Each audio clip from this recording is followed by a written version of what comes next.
gentlemen, and good time zone, everybody. It's Tuesday. It's a great day. It's Horde of Tales Day, and we're here in full force from, I would like to say, all over the globe, but, well, from parts of the globe. And we're here again today for another session of the Dungeons and the Dragons. My name is Marcus, also known as the Chindividual, and I am once again accompanied by four fantastic individuals who decide to come along on this adventure. We have the one and only Serial. We have the placeholder for Ida. No, it's really me. Don't worry. Okay. Cool. Also joining us today in a belated set of cat ears is our one and only Austin, coming in snazzy and eared for today. Oh, I am here. They tingle! Tingle indeed. And also, of course, fulfilling this quartet of brave adventurers is our very own Caro. Hello, everyone. How is everyone feeling today? Yes, I'm feeling that. I'm very good. Oh no. The illusion has been broken. Maybe super glue them to your scalp. I guess I'm gonna have to now. Life pro tips right here. Just super glue a set of cat ears to your head. Yeah, someone did that on TikTok, Please. right? They used Gorilla Glue. Oh, Nobody yeah, do was that, the thing. please. Don't do that. Please. Don't actually do this. Horde of Tales will not take responsibility for anyone gorilla gluing their cat ears to their scalp. Or any But we other want thing. to see your video of it either way. So before we get into today's session, I think there's a few announcements we have to make, because there's a thing that happened last week, and that thing was that we broke through 400 followers on our Twitch, and as promised, we have a giveaway going for that. Ida, would you like to tell us a little bit more about the giveaway that's going on right now? We have a giveaway, and look at the wonderful link in chat right now. So, as a thank you for everyone helping us grow our wonderful community, we set a threshold for ourselves of 400 followers on Twitch, and you all delivered, and we love you, and we're so grateful for you that we want to host a little giveaway, and we're giving away one of two codes on D&D Beyond for either The Witch Beyond the Wildlight or Eberron, the last basically the world that we're playing in now. And we have a link, a Gleam link, and what you have to do is click that link and follow the instructions that are there, which might include like, hey, make sure you're following us here and retweet this. Easy peasy stuff. And if you have completed all those steps, you are going to be entered into that giveaway. And on next week's stream, so on episode 21, we are going to pick one of the winners during the stream. And that's just a big thank you to celebrate and give a little bit back to everyone who has been supporting us. And if this turns out to be like a big success, we can do more of these things in the future. Exactly. So as you can see in chat, there's a link to follow to join for that giveaway. And once again, thanks to everyone who decided to follow us, who likes to watch us do these little adventures, and everyone who decides to participate. Good luck with this giveaway. Also, we have this week not just one stream, we actually have two streams this week. Today, we have our Convergence Manifesto game here, and with me in the DM seat. But on Thursday, at the same time, we have a chaotic, wild, and interesting game planned, where our very own Ida will take up the seat of GM and prepare an adventure for 3 kobolds in a trench coat. You mean one very tall dragonborn? Of course, that's what they is. But you know, we're the insiders here. We're allowed to share. You know, once when you share the codes, you share the secrets. But Cobalt Master Ida, would you like give us a quick introduction? What people can expect there? So you can expect that there will be 3 kobolds, and they are going to be in a trench coat. And they're going to have a mission, and part of that mission is ensuring that the world around them doesn't realize that they are 3 kobolds in a trench coat. So this is not D&D. I know in D&D exists like the stat block for 3 kobolds in a trench coat, and it's an amazing trope. This is an actual TTRPG game. It is created by at Calendron on Twitter. They've been retweeted a lot recently. Owner of a wonderful cat as well. Very important detail. Important. And we're going to be joined by Marcus will be a kobold, and we're going to be joined by quite some cast from Desi's and Dragons, which include Nonagon Dice or Indrani, who is amazing, and as well as her fellow Desi, Shupam, lore_garden, who is an amazing writer in his own site. He's also joining the Angelo on Emerald Templars as a writer as well for that team. And all 3 of these players have excellent trash dragon energy, and it's going to be a hoot. I am very much looking forward to it. On that side note, since both Indrani and Shubham are joining us from Desis and Dragons, if you are interested in following another Eberron-based game, you should check out Desis and Dragons, because they are running a very fun game set in Eberron as well. I am not fully caught up, but I remember that they've been to Droam at one point. So their characters were kind of close to your characters. So it's Kinda. if you enjoy Eberron, or if you also enjoy watching fun people play cool sessions of D&D, check out Desis and Dragons. Yeah. Alrighty, cool. Well, we're also going to do some Eberron today.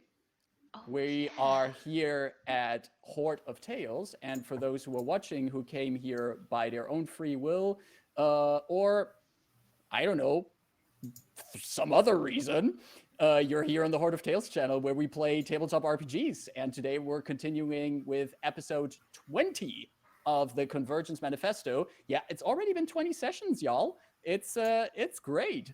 Time for someone to die. Do not tempt fate.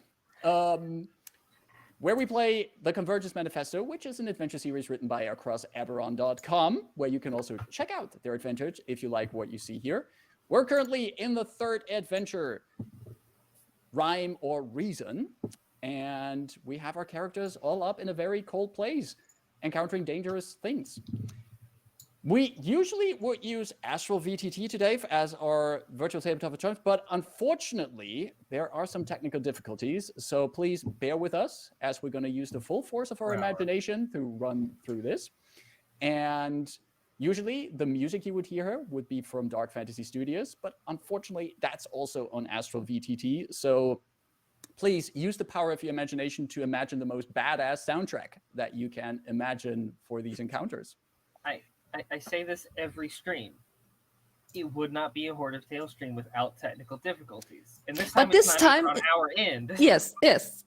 Exactly. It's kind of on brand. I can make the Hey. beatbox run 6 times for the duration. I was gonna say, if someone is missing the music, you can always, just make the DM beatbox, spend those channel points. It's going to be the longest beatbox section I've ever done. Well then, how about we roll a quick little intro, and then we continue with the Convergence Manifesto. Be right back after our intro.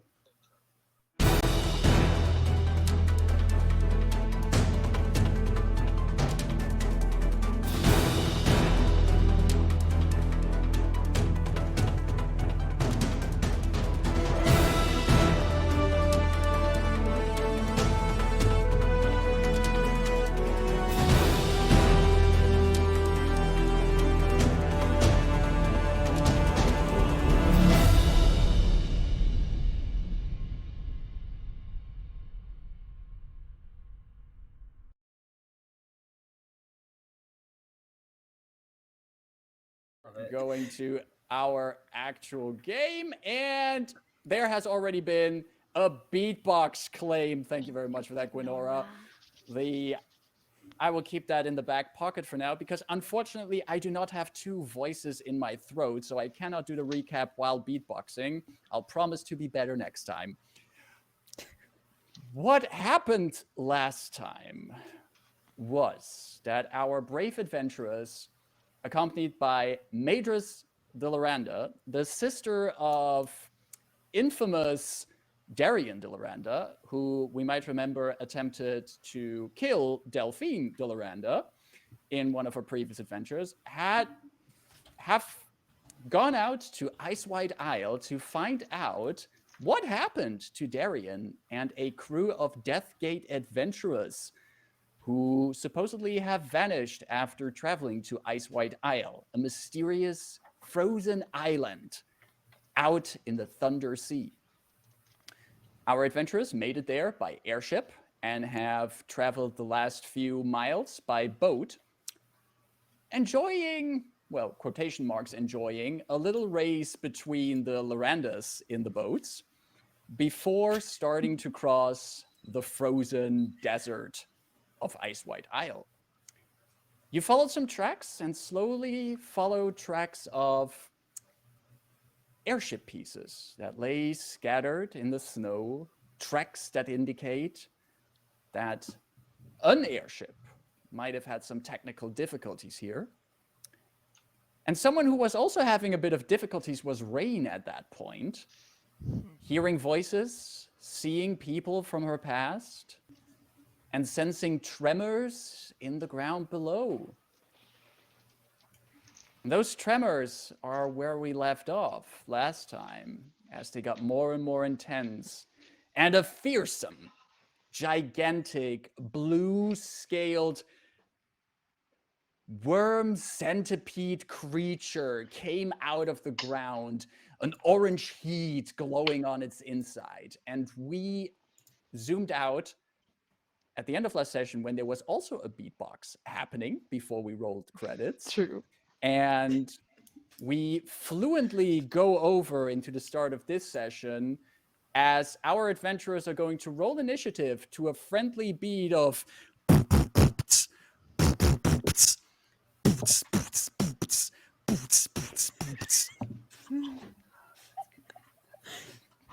I don't know if anybody saw my roll on D&D Beyond, but it's a 26 for initiative. Is that a 26 for initiative? Yeah, it wasn't even a natural 20. So Man. That's close. let's go. Oh. 14 for Rayn. A 14 for Rayn. Okay. Hold on. It's supposed to be 21. I don't know. I can't tell which way my camera is showing for all of you. It's That's it's 6. Is it a total of 21? It's 21 total. That's a total of 21 for Dythun. Delphine, what Thank did you get? Initiative bonus. 9. 9. Ooh. We got a 9 here from Delphine. And I'm also going to roll some initiative, not just for this creature, but also for Madrith, who is not going to shy away from a fight. Let's Oh, go. boy, that's I hear the warm stairs before I even can act. That didn't. Okay, Madrith, come on. And I do recall that before something emerged, Rayn just started booking away towards Dythun, who mentioned that they were also starting to like move away together. Right, exactly. You were basically booking it away from the creature as this thing emerged behind you. So all of you can clearly see this creature that has come out of the ground, towering all over you, having indeed like this insectoid legs curling around it, these flaring bits of skin at the side of its head, and multifaceted eye bulbs in front of it, mandibles clacking, and steam coming from its mouth. And underneath its blue, chitinous body, you see this red-orange glow from deep inside. And we're going to start at the top of initiative. And since we're not having a battle map here, we're going to do a little bit more relative things. So we're not going to be too exact on the positioning. It's going to be a little bit freestyling, but we're mostly here to tell a story. And at top of initiative with an impressive 26, Rebus, what are you going to do as you see this creature chasing your companions?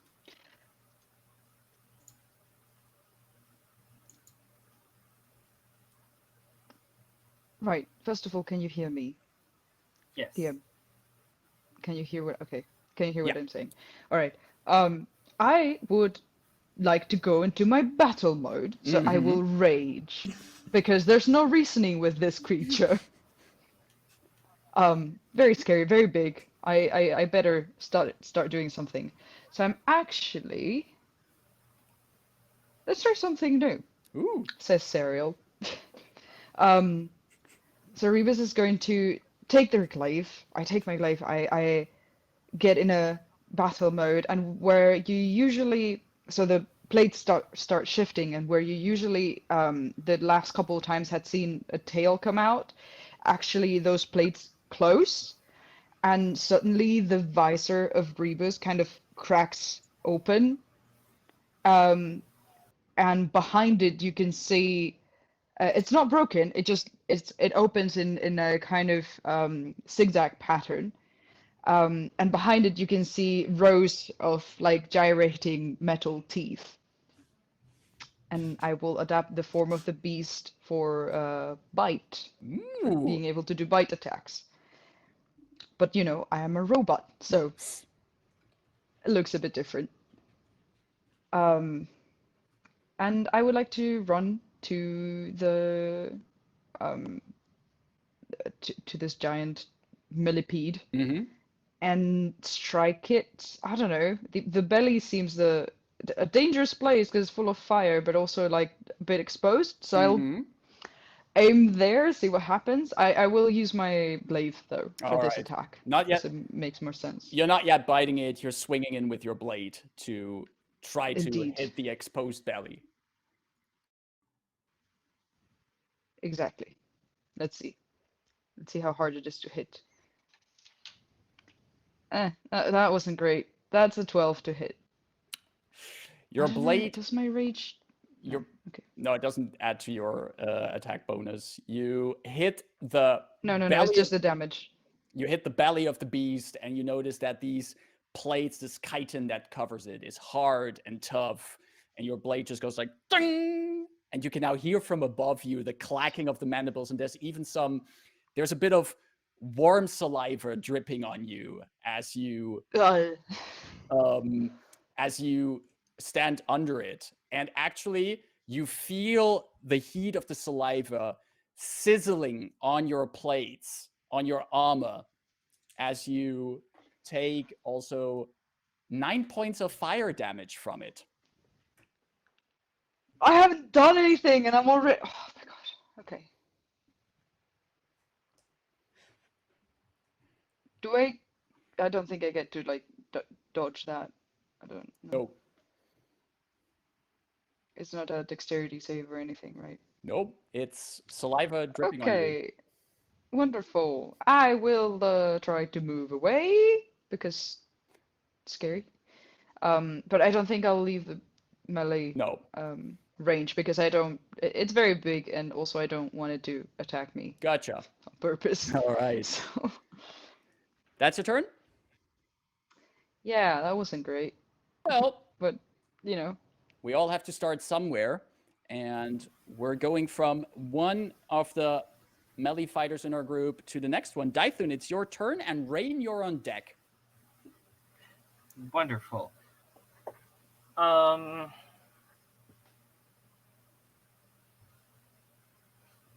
I see this like kind of molten looking like saliva dripping down and like burning Rebus. My instinct is, oh, I'm far away from this thing. Firebolt. And then Rain gives you like this like Yeah, I think you know what I'm gonna do? I think how does this?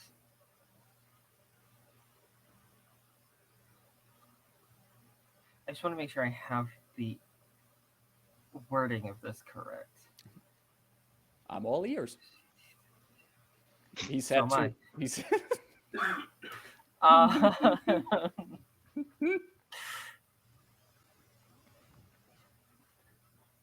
okay. So I want to use the javelin of lightning, and I believe I can position it to where that lightning bolt doesn't hit my teammates, and it's an on hit. It just hits the thing, and only the people stuck in that line have to make the dexterity saving throw. So like you just want to go wide around it to aim your Yeah. line. Yeah, I just want to like Hmm. kind of semicircle away to not hit Rebus and like throw it. Thank you. Considering it's mostly like you, except for your friends and the creature, it's a fairly wide open field that you're in. Mhm. You could like take like a semicircle around it and then throw your javelin. Yes, absolutely. That's what he's going to do. So that's an attack. Use the charge of it. All my dice. Actually, all if I read the pre-rolls. javelin of lightning correct, it's not an attack that you're actually doing. You can I didn't mean to click that. when you hurl it and speak its command word, it becomes a bolt of lightning, forming a line 5 feet wide that extends out from you to a target within 120 feet. Each creature in a line, excluding you and the target, must wait. Each creature in the line, excluding you and the target, must make a DC saving throw. It's the next sentence. The lightning bolt turns when you make a ranged weapon take. Gotcha. The target. Yeah. hits. Well, make a ranged weapon attack. Okay. I accidentally clicked the button on D&D Beyond. Do you want me to go with that roll? I was trying to bring up the weapon stats, but I accidentally hit the roll to attack button. Nah, then come on. Make the Okay. make the physical roll. Okay. That's an interesting Nice. number. It's an interesting number. Do I give you bonuses? That's an interesting number. Yeah, okay. Yeah, interesting. It says a 10. It's a total of 10. Total of 10. Your dexterity should. Like What dexterity? all of you see Dython lift up the javelin. It shapeshifts into this bolt of lightning that crackles and reaches out in this long line, lashing at the creature. Lightning skitters over it, but it seems to be unaffected by it. And then I Good imagine God. my javelin just goes. There's this. It lands softly because it lands in snow, so there's a very soft flop. Oh, that's something. He just sees it fall. He's like, "This is exactly what I didn't want to happen." I don't even have. I guess that's it for now. All right, Yeah. gotcha. Well, that brings us to Rayn.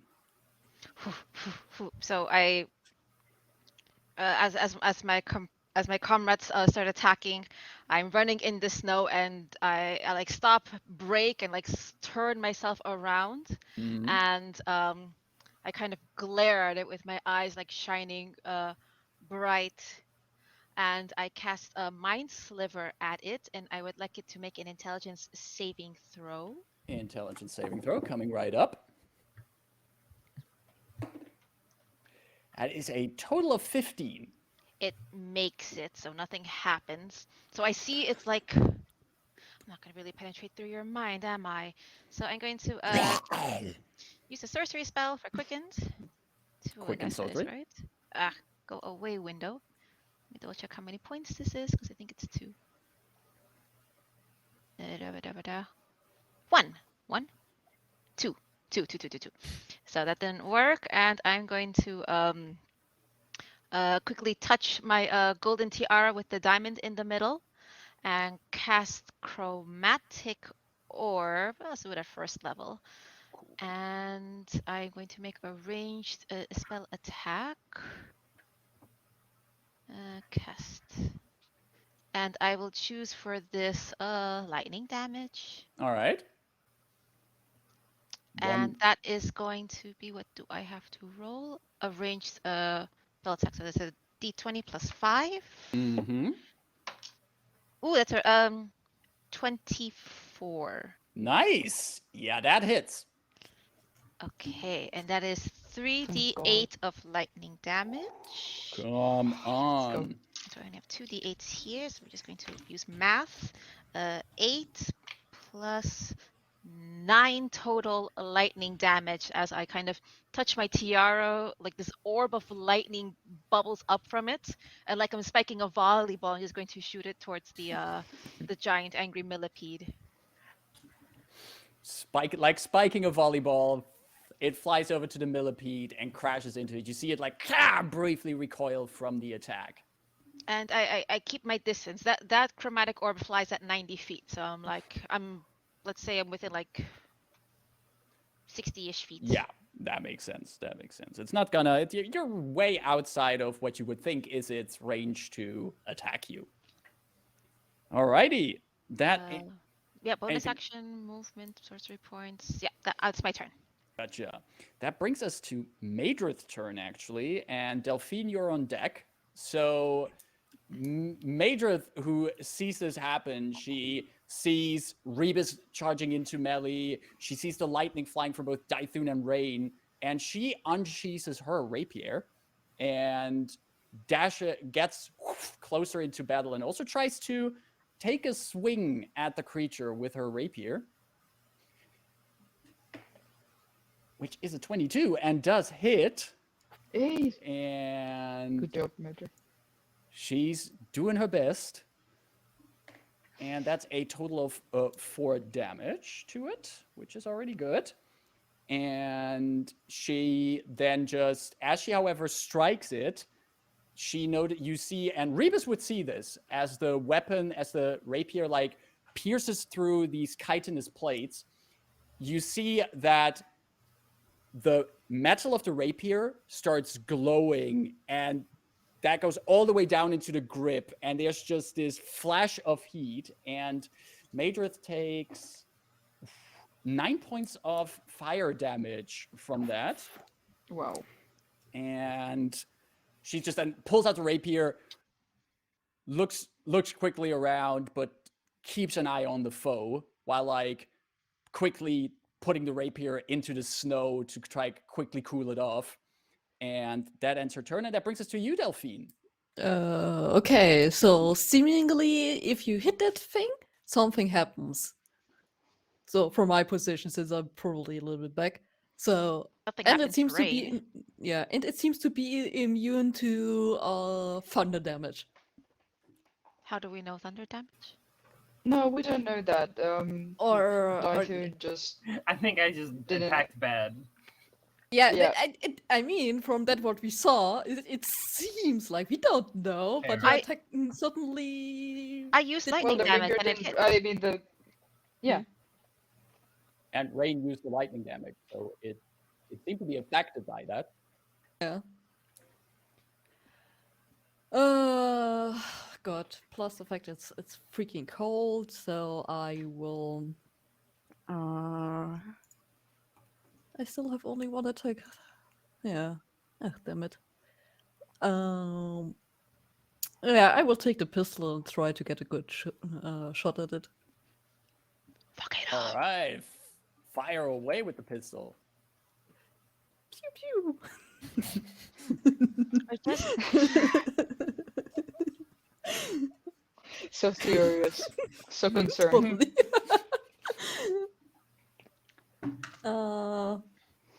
This is does 17 hit? That just hits. Wow. Okay. Oh my luck. We're fine. We're fine. You're totally We're fine. fine. Yeah, of course. It's gonna be fine. These are 9 points of damage. 9 points of I'm assuming piercing damage from Yes. the gun. Yeah, alrighty. Of the marsh. Boom! The sound from the pistol and the bullet crashing into the creature. Anything else you would like to do? I would like to step like 5 feet back. I don't want to stand too close to that thing. Understandable. Talking about that thing, it is that thing's turn in this round. Ah, And shit. it is going to, as it looks around at who it has around it. And I'm not here. I am snow. It is the long worm-like shape towers over you, opens its jaws, and it's going to make a bite attack against Madrith. Oh shit. Bye. Oh, she has to pay us. Yeah, please do. Which does hit, and I need me some d10s. What? Oh. Son? Please do. You mean A, right? A D10. I think Marcus misspoke. Should we run away? We probably should run away. We're on its home turf. Well, lessons are learned. You know that melee is bad. That Oh, fuck. is 20 points of piercing damage. What? And I'm not done. Yep. And Madrid is a snack. It's fine. I don't know what another 9 points of fire damage. And she's down, right? She is, like, you see the creature comes down, Magus tries to step back, but it gets her between her mandibles, and you just hear this sound coming from Madrith. She's like, she puts her rapier between herself and the mandibles to try to get some leverage in there, but it doesn't really help. And as she is lifted up by the creature, you see that this hot steam just wafts out of the mouth of it and is like boiling her as she lets out this scream, and you just see her held aloft by the creature as she's just now not moving at this point, still between the mandibles of it. Why are those cats? And that ends the creature's turn and brings us back to the top of the round to Rebus. All of the cats are hiding. Oh no. Fuck am I supposed to do? How about safer? Can we I mean, yeah. Because I'm a cat. Oh, we already ruled. Doesn't count. You count when Nyanstick counts. I will run to the mandibles, like see if I can climb up there and try and get her out of there. Because it's not like I can't do much damage on my own anyway. You want to without, try like, damaging myself? So You want to try climbing up the creature? yeah, and Alright. well, I want to try and get Meredith. Madrith. Yeah, Meredith. Meredith. Good job. Yes, Meredith out of the mandible. So whatever it takes. All right. I'd say if you For want to do that. that, you can spend your action to make an athletics check to see how well you can climb up this fearsome creature. With advantage because you're raging, right? With advantage, Let's go. exactly, because you're raging and you do have advantage on Yeah. strength-based checks. And I'm assuming Good having point. like a terrifying mouth can help you in climbing things. We all know we climb with our mouth. Clearly. No, but I am in battle mode, which means all of my joints Right. are like. Anyway, Rebus moves more animalistic when they use this form. So Perfect. they are climbing like a leopard would on a tree more than a. Oh, that's good. That's a 21. Oh yeah. So as you describe, in your battle mode, you have the more animalistic features and claws. You use them to grab on to further climb up, and your making your way to get close to the mandibles. The creature is moving under you as you climb. So it's like it's writhing about. So you have to also use some of your time to balance yourself to climb further back up. And you get, with your movement, you get close to the mandibles themselves. But however, the entire body radiates with this heat and you're climbing on it. You have your claws digging in between the plates and everything. And you do take 7 points of fire damage from doing so. Okay. And Ouchie. you are really, you're really close to the mandibles holding aloft Madrith, but you use your action to climb at this point. And it would take more than a bonus action to get her out, but you can get a steady hold on top of the creature here. Okay. Oh, you're riding enough. it. Exactly. Badass.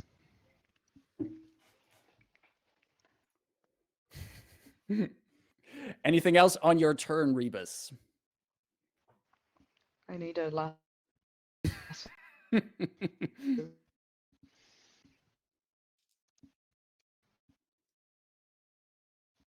All right.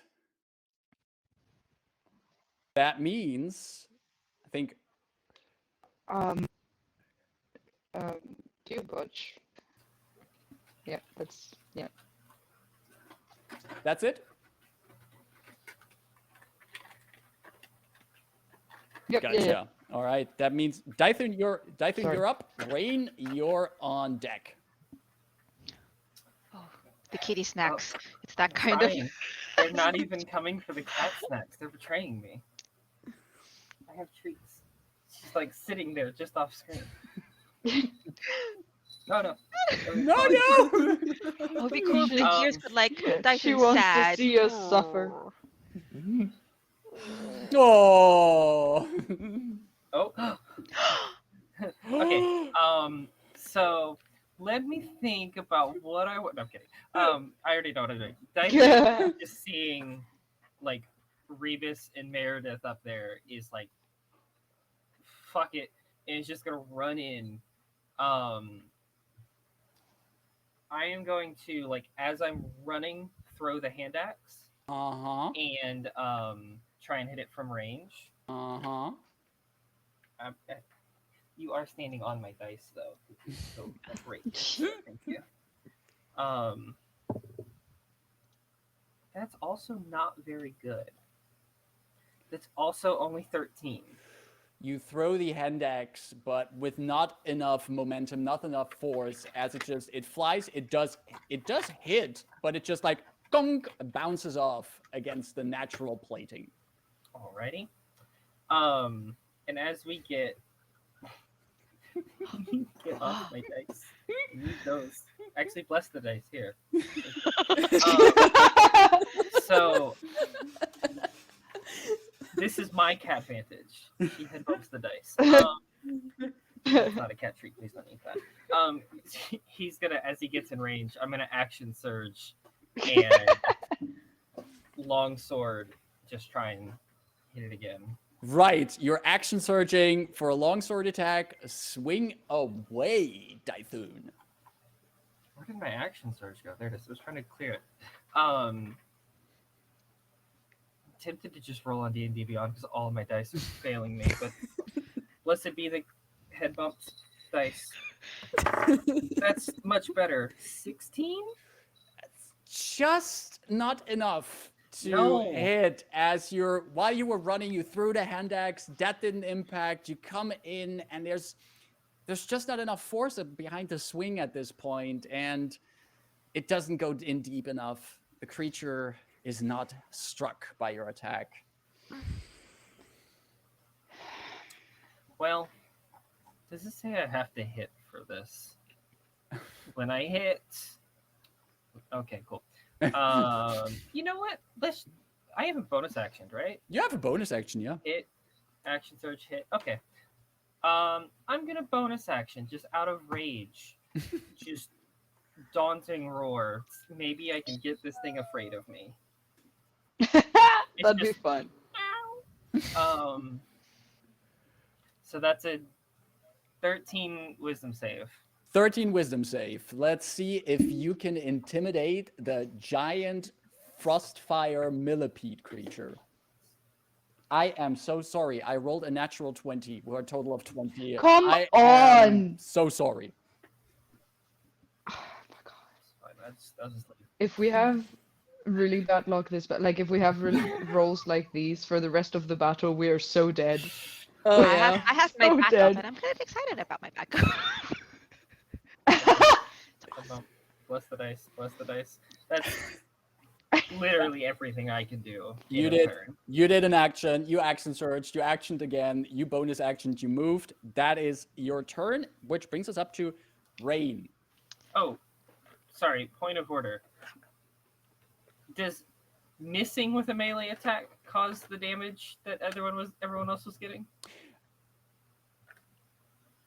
No, it's just if you. Proximity, Well- I think. Because I got close to it to longsword attack. Mm-hmm. Well, I'm very glad you pointed out, and I think those kind At of this things point, just hurt of, me. of pointing out, I think it's good that you point these out, but I want to read the rules text to you literally so that people don't say, oh, Marcus is pulling punches. The rules text to this is a creature that touches or hits it with a melee attack while within 5 feet of it takes the damage. You didn't hit it, so you're not taking the damage. I can't even hurt myself. And yet, Wonderful. I hit it and didn't actually cause any damage, but hey, I'm just, hurting myself in the process. It's great. Like, if at least I'd caused some damage, it'd be worth it, but no. It's just like, well, you still missed, but, like, your weapon touched it, so... Fair enough. Fair enough, yeah. All right. That was your turn, Rayn. I'm going to start sprinting towards the worm. Towards it. Where are you? And using my feature, I want to Misty Step past it to where that lightning javelin fell.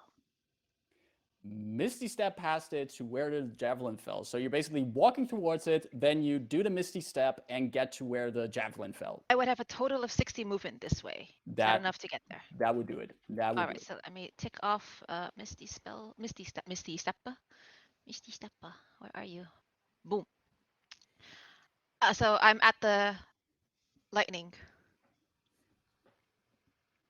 Free object interaction to pick it up. Mm-hmm.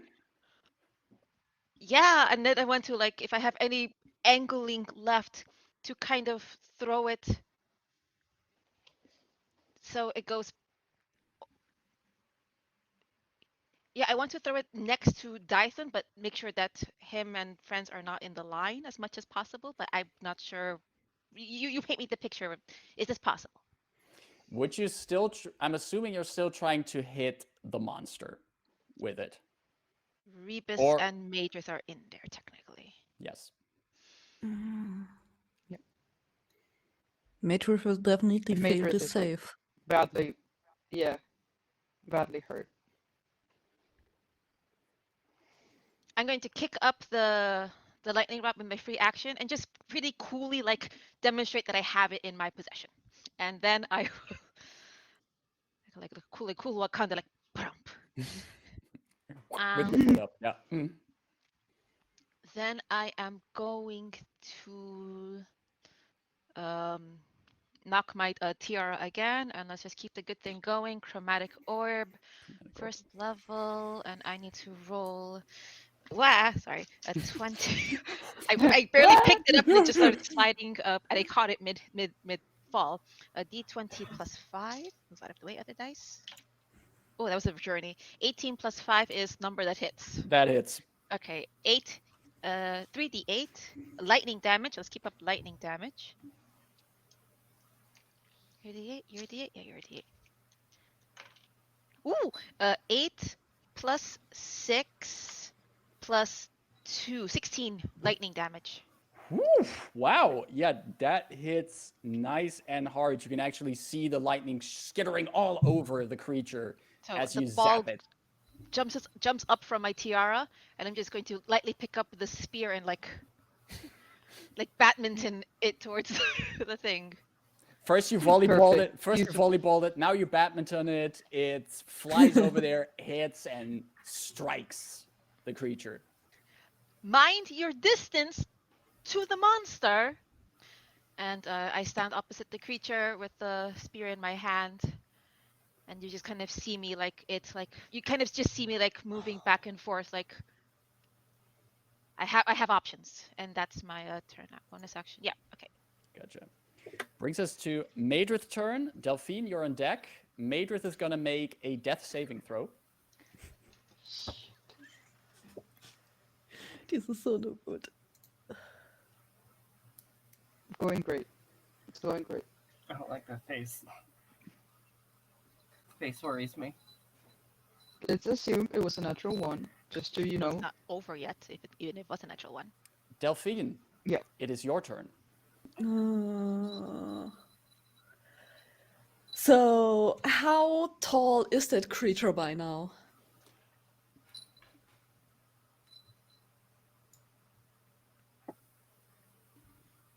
I'd say it's a good 12 meters tall. Great. Yeah, cool. Cool. Which which is I think about like somewhat less than 40 feet. It's about 3 feet to a meter. Yeah. Thank you. Okay. Try the other. I try to think here. Yeah, obviously. Because my plan looked different now. Ah, shit. This is not good. This is so not good. You have advantage whenever. Yeah. I'm just thinking. If I could hit that creature on one of its Mandibles? maws, Yeah. mandibles, could that work to get Madrid free from there? Could, but she's still pretty high up, and she would like fall down then. Well, I am right there. Exactly. I can try to catch her. I cannot promise I'll succeed in catching her. Because I do not have my hand on her. I'm just, according to what the DM described, I'm in the area. Yeah, that's the thing. That's the thing. If I would actually say, okay, I'm going to cast expeditious retreat and would like basically try hold my action to hold to catch her, this is a different thing because the next turn is that of the worm. Mm. So if it gets out another of this thing, she might die. Yeah. So the point is right now to get her out of there. Or you can prepare an action to heal her if she gets a drop it, then that's a gamble. Yeah, I don't want to gamble here, you know. So I can't even say I would put in the Divine Smite because this is only on melee attacks.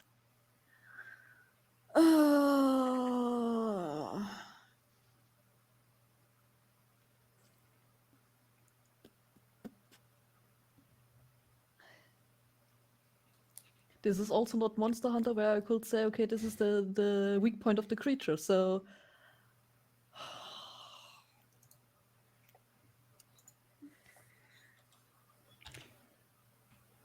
Okay, I'm going with my with my plan and try to hit it so that that Matrix might fall out, hopefully.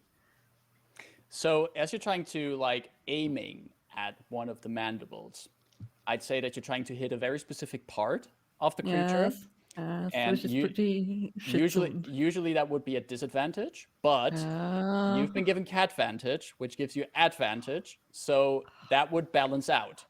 So you could still make a straight attack for it. melee attack. Melee attack. Oh, why do I only have spells for melee attacks? Okay, let's fuck it.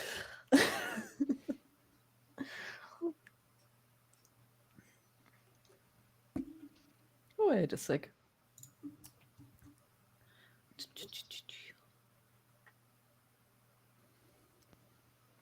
Caro finds something on her character sheet. If I would use Fury of Tides to push it back, would that help as well? Like if I try to shoot it in his mouth, close to its Open mouth, so that it's getting feed. pulled back. As a bonus action, you channel the powerful might of the waves. Once per turn for the duration, when you creature with a weapon attack, you can choose to push the target 10 feet away from you. Madrith is currently grappled by it. So Oh, if you fuck. push the creature back, you push Madrith with it. Okay, And good. That Rebus, doesn't we work. assume too. And Rebus is on top of the and I will creature. fall. Well, Yes. if we Rebus enact, could take it. well, mount rules, for example, they'd have to make like a dex, and it's a pretty low. It's like usually dex DC 10. But I'm just spitballing ideas. I don't know. Rebus, Yeah, that's Rebus, why. Rebus' relationship with the creature is not good enough yet to consider it a mount. So Yeah. Yeah.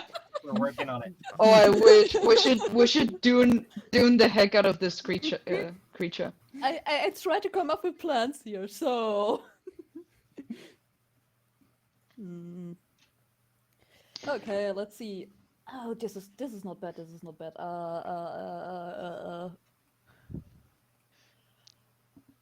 20.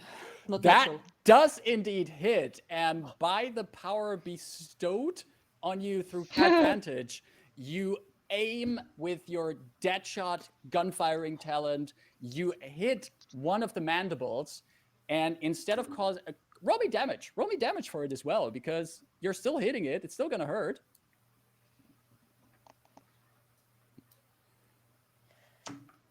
Oh, this is a lot of damage. 12 points of damage. Whoa, nice. Okay, yeah, your bullet flies out of your gun, cracks through one of the mandibles. You can actually hear like a sound as it crunches. Just goes past Madrith into the air, but you see the mandible dropping into the snow below, and Madrith starts sliding out of its grip. Starts sliding. I want to try and catch her. Well, there's a good news here, Rebus. Your turn is before Madrith, and that means you might be able to do that, but we're not fully there yet. The worm goes first. That's so. the thing. Delphine, anything else you want to do after this sharpshooter shot you just unleashed? How far away is this from me? At this point, a good 40, 50 feet. Expeditious retreat and bonus action. Bonus action, expeditious retreat to go there. Yeah. Like, you want to position yourself, should you be, like, you could be in a position to catch Madrith as necessary? I'm going after her, so she might fall down to the ground before I get her. But I want to be there so that I could heal her, in case. Perfect. Gotcha. And you just get there with your expeditious retreat, and that ends your turn and brings us to the monster, which has now its prey falling out of its remaining mandible. And that puts me quite in a position.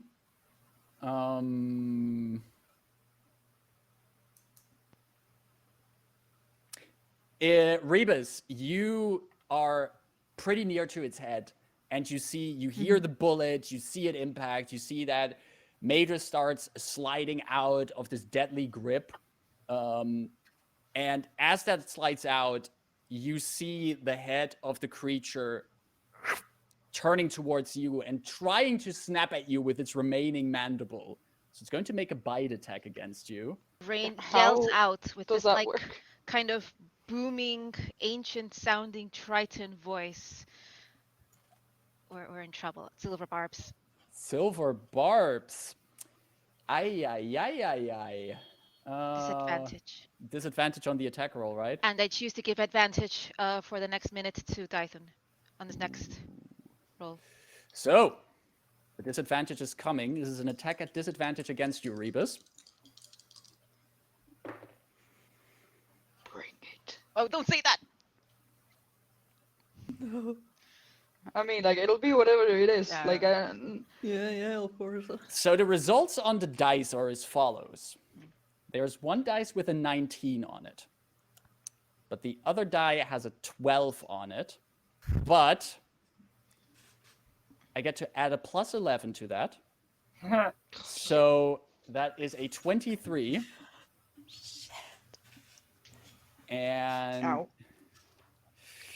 that is going to be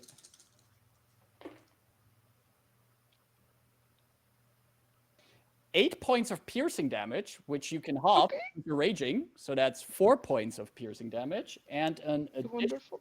an additional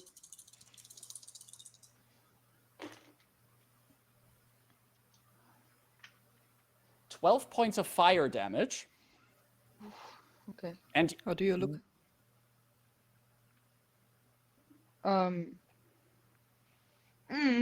Bad.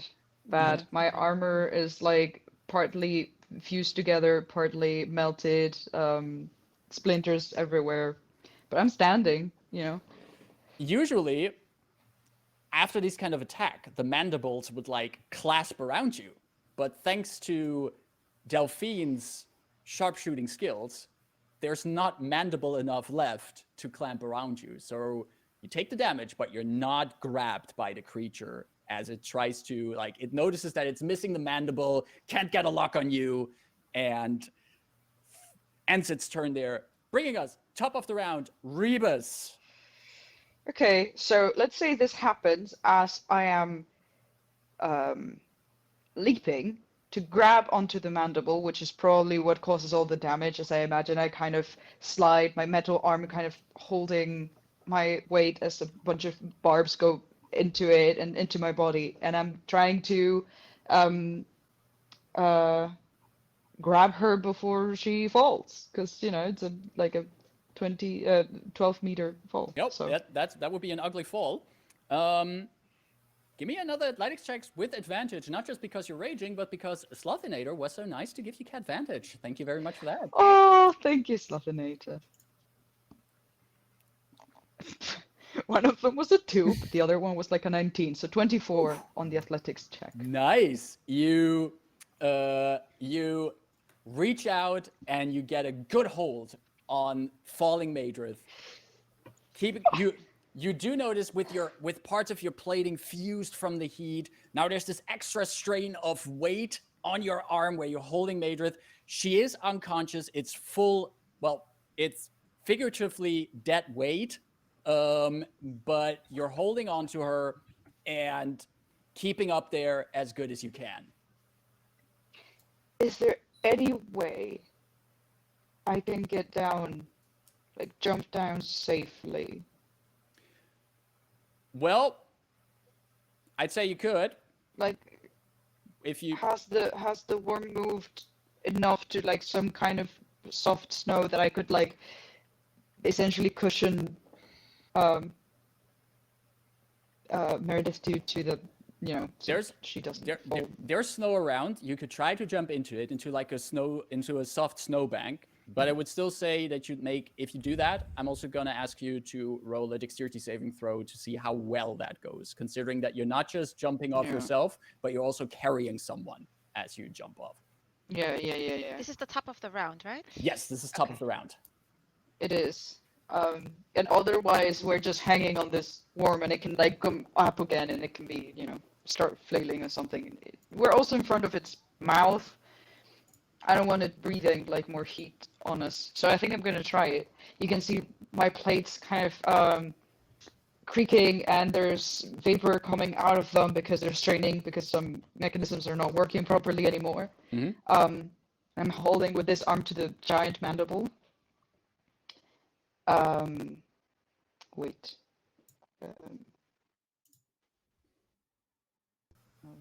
This will fix it.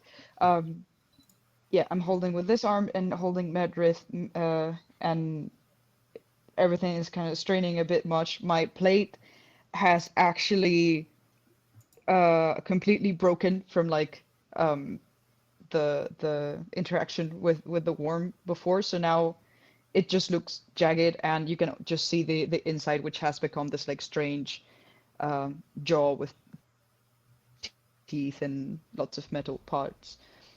Yeah, I'm just gonna try and jump to a soft-looking spot of snow and hold her, like essentially cushion her fall, and like Roll.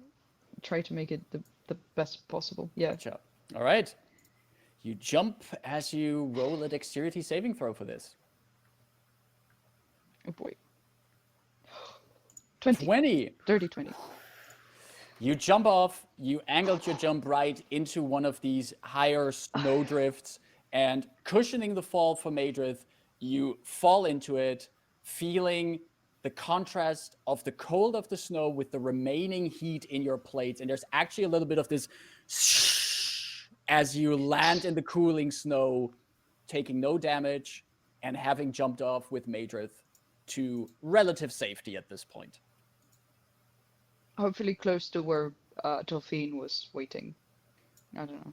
Well, you're a little bit away now, also since Delphine like jumped closer with the expeditious retreat, but she could like see you leap off.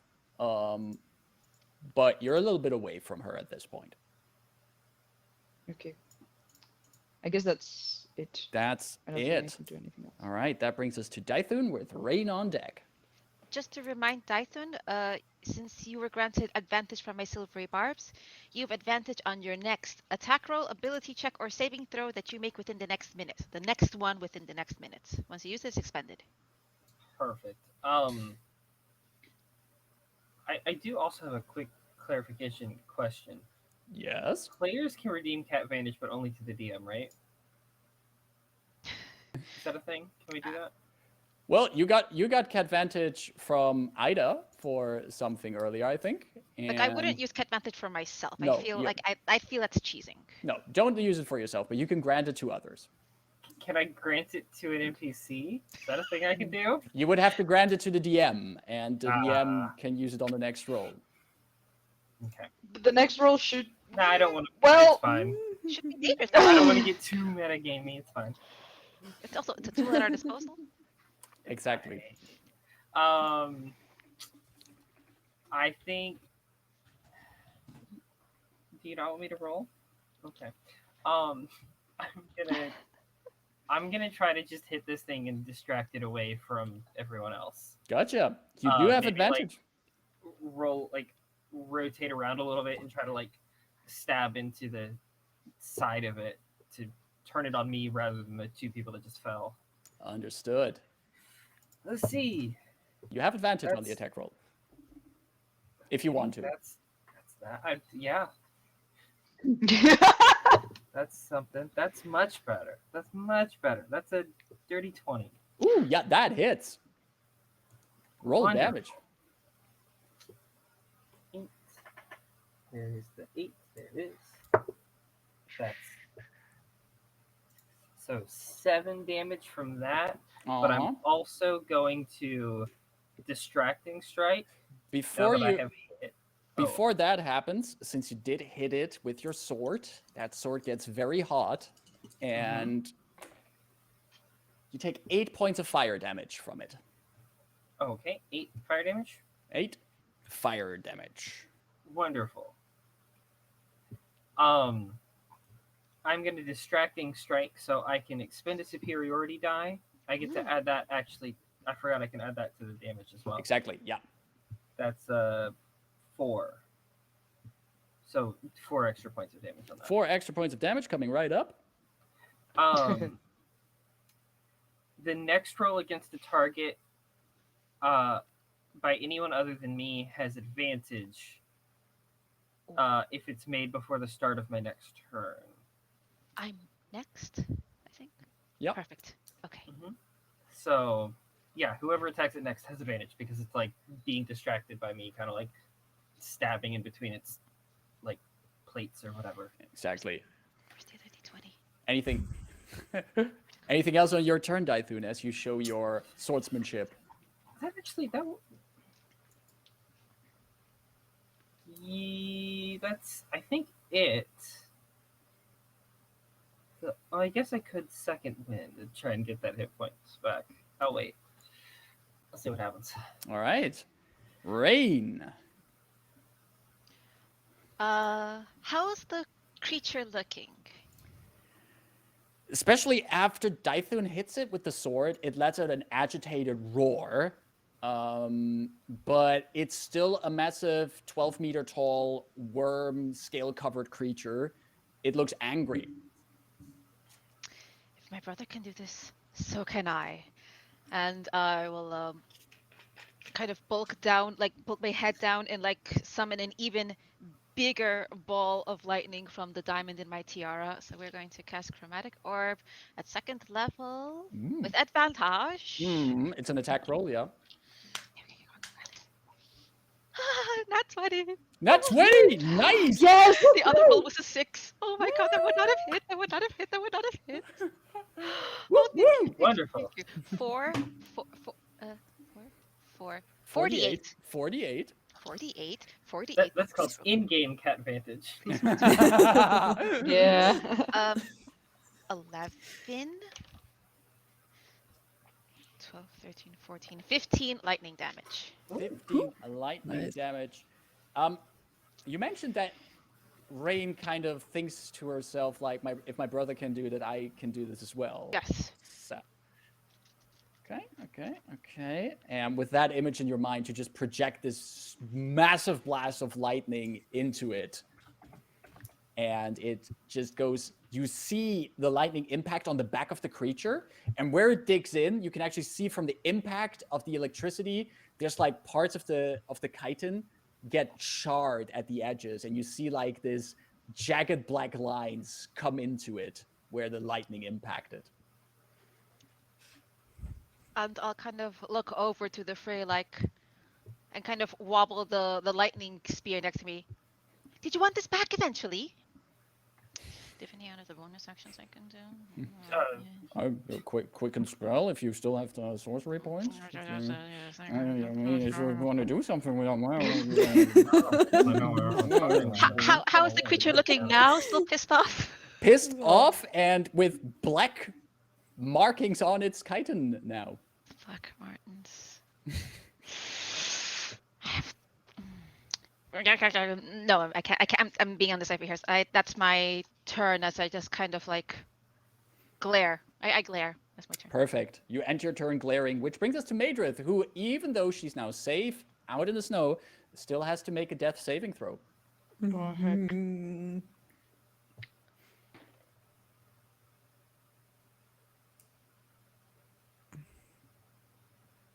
Delphine, it's your turn. Okay, most likely reaching her and the Rebus right now. You could like get over to them. Okay, I'm sorry, I can only hear one of you. So Please. So Don't I worry will, about me. I will dump 15 lay of hands points into Madrith. Ooh. 15 hit points back into Madrith. That, as you lay on hands on Madrith, your healing from your oath seeps into her, and you just see, like, you know how it looks like when your eyes move when you have your eyelids closed, that you like see the movement underneath the eyelids. There's like this quick rapid eye movement there before they slowly open up. What a lovely kitty cat there. Okay, yeah, I only have one action. I can't cast any bonus spells.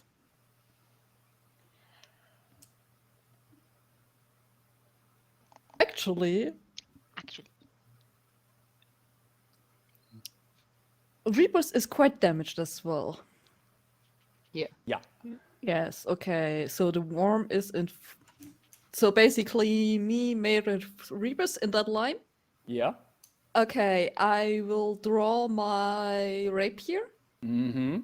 And I will cast Thunderous Smite and put myself behind the Rebus so that the line goes like Meredith, Rebus, me, so that I'm in front of them. So that I might be the next yummy snack for that worm. Oh, wow. Okay. Yeah. Flutter, flutter, flutter. You put yourself in that line of harm, casting Thunderous Smite. Yes. Give that melee attack and see how thundering that. No, I smite- can't attack. I've used Right. Yeah. But I can already put that Thunderous Smite on the weapon. Because it's for 1 minute 1 concentration, and you Yes, can already. exactly. Gotcha. Those are some advanced D&D tactics here on Horde of Tales. That's your turn, Delphine. Yes. Okay, which brings us to the monster. And it's sensed the lightning striking from its back, its head quickly rearing around to peer at Rayn, noticing that there's quite a significant distance. That's a threat. But there's another threat that's closer by. It swings around, looks at the Leonin in your group, remembering that taunting, distracting strike. It's going to make a bite attack against you, Dythun. Do it.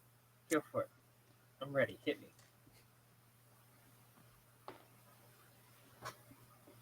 As a total of 27. Ooh, just barely misses. That'd be so cool. What? Oh, Could you imagine? Those are 13 piercing damage. Mm-hmm. And Save us, kitty cat.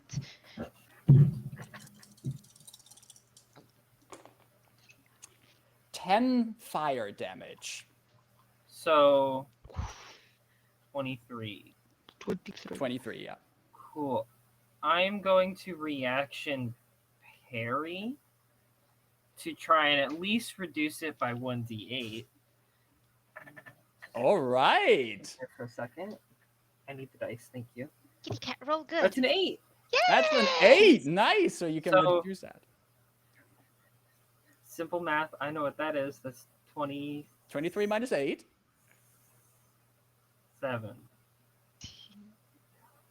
23 minus 17. 8. 17? 15. 15. 15. Math. I hate math. Hate math. Love D&D. We have Hate math. Love D&D. We have the advanced combat tactics here, but we do not have the advanced math. So that's indeed, you reduce that damage. How does it look like when you bring in the parry in between it? Like, do you bring up your sword or something?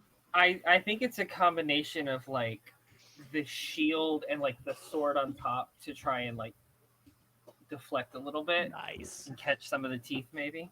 Nice. Yeah, you do feel the edge of your blade is like tips against some of these teeth, and like beyond the mandible, there's like this jaw that has like all along that's inside these nice little jagged teeth. There's just this entire monstrous maw just looming down at you. But you take out the brunt of the attack, standing strong, infuriating the monster even more. But we don't care about the monster's feelings right now because it's Rebus' turn at this point. Rebus, what would you like to do? No, we do care about the monster's feelings. We do. I don't know what to do. You're damaged, Nader is damaged. Yeah. I think. If I'm not misremembering, some of you have potions on you. Mm-hmm. Yep. Not me. Some of us. I don't think I have any. Who? Oh. Wait a second. Actually, Delphine took a lot of the potions, if I No, recall, I don't have any potions. from the guild. Oh wait, I have the I potions. apologize. I guess. I have I them. guess I absolutely. Actually, I thought I have the potions. They are. so. in my... I thought it was you. Yeah, You I have- have them in my satchel. You have 5 of them, even. Yeah, you can basically grab Okay. in there and get a potion out of there because you know where they are. And I'm standing behind you. I'll do that. Yeah. Yes. No, you're standing in front of me because you just attacked, or you wanted to attack, Yeah, I wanted to attack. and to be like yeah, the yeah, first, exactly. Yeah, but right? Looking at the. So since I have your backpack like right here, I will exactly. I'm put my hand in, like grab one, and Is it a yeah, is it a and bonus drink action it. to I drink it guess. yourself, but an action to take it from someone else's back? It would be, in this case, I would say it's an action to take it from someone else's back as you're like reaching into the satchel of holding to get it out, but you can then use your bonus action to drink it. Okay, I will do that. I just need to look for what is it? Was the potion? Which ones? 2d4 plus 2 is the It's potion of healing. Yeah, it's a. I always have 2d4 I always have 2d4 like a plus little 2. potion plus 2. box right there. Aw, that's nice.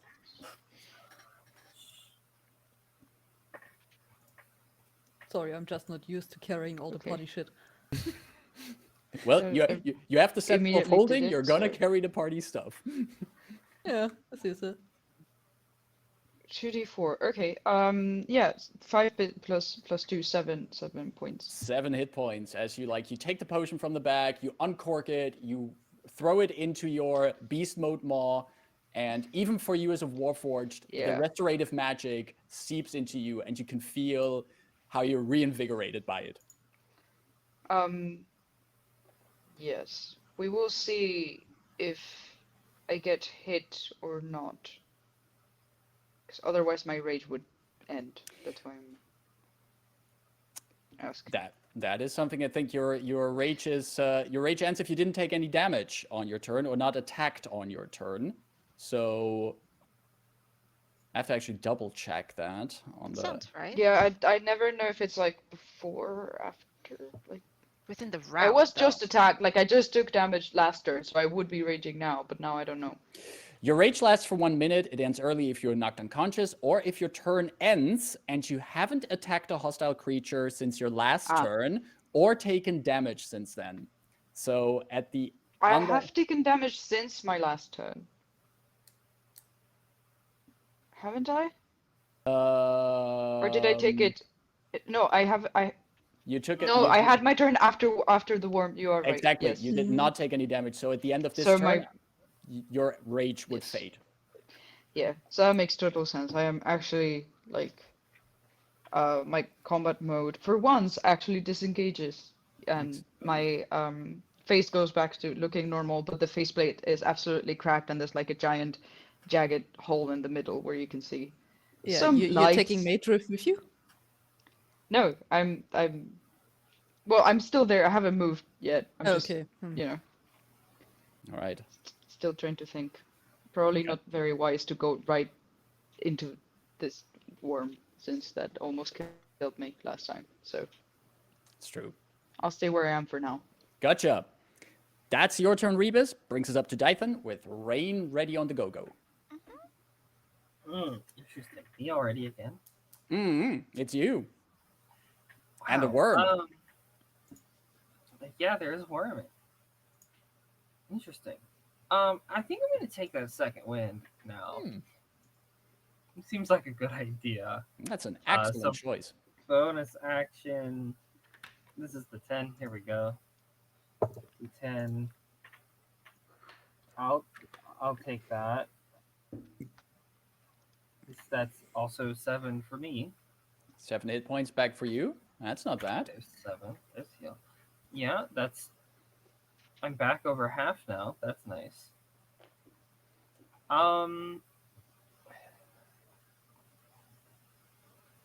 I think he is still seeing everyone else kind of immediately in danger, but having the thing's attention right now, he's locked in, and he's just gonna keep hitting it. Swing away.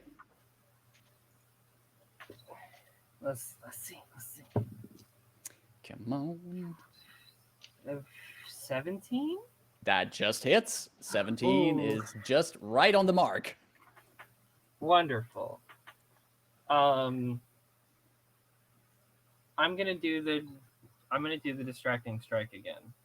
Why Can I do wouldn't that? you? Hold on. When you hit it with it, yeah, I can use it as many superiority dice as I have, so it's like a key point, right? I don't have to. Okay, yeah, I can use it as many times. So, excuse me. Yeah, you're like a monk in the same way, like a sorcerer is a wizard or something. So Exactly. So that's 5 from the longsword, and then an 8. That's Oof. nice. oof, So 13. that is 13 damage. And as you do that that strike with the intent of also distracting the foe, where you parried, like when you did the parry to kind of like dampen the blow and you saw that maw ahead of you, you bring that sword in and you notice that you cut on the inside of the mouth, blood spurting out of it. But it is also very hot blood since you hit the creature that is now spraying over you. Yep. And you take 9 points of fire damage from that as well. But the creature, once that blood has come out and you did the attack, it rears back and it just lets out this scream at you. And that I think even he just roars back in response. Yeah, that's great. Anything else Dython would like to do? Many things, but I don't have the actions for it. That's fair. Rayn, do you have actions for something you would like to do? Yes, so goaded, so the next person has advantage, correct? Correct. Ping! Big ass lightning ball, like it's like at least the size of her head, like including the width that her fins add, and then it gets lobbed towards the thing. So second level chromatic orb. We're running out of spell slots. Advantage. Hello, pretty kitty cat. Oh, what a pretty kitty cat. Hey, everyone. Use channel points for kitty cat. 16 plus 5. That's 21. That hits. 4d8. 4d8. Why 48? It's second level. Second level. Yeah, let me just grab more dice from the dice bag really quick. Oh, just open your giant dice bag and They pull are out your extra dice. categorized by dice type, so I can just quickly pluck out 2 more d8. Perfect. Perfect. If I'm alive by the next turn I have, I'll have advantage. That'll be nice. Ooh. The llama is an 8. Plus, 6 plus 6 is 12. Plus 8 is 20, and this is 2? 22. 20. It's a 2, right? Yeah, it's a 2. For record, these are the dice Marcus gave me, so I'm like, it's a 2? It's a 2. That hits and blasts into the creature. After it let out that roar, when Dython cut it in its mouth, it now is hit again by thunder as it crackles all over it. And you now just see the creature like nervously looking around, its hat whipping back and forth. Die already? And your bleeding on us is very inconvenient. I agree. He said, bathed in blood. Ow. Ow. I need to mind my resources, so that's my turn. That's your turn, and I think the turn after Rayn is Madrith, who recovered from a interesting encounter with this creature. Eyes open now, in the snow, next to Rebus, and she's looking up. She sees Delphine ahead of her, standing there, and she gets up from her lying position, carefully grasps her rapier again, like she's expecting it still to be hot, and is just standing ready at guard while Delphine is ahead of her, looking at the creature, and is just eyeing it, like really trying to gauge what's going to happen, but she has her weapon ready and ready to do whatever she needs to do. Which, coincidentally, brings us to you, Delphine. Okay, I would like to hit it.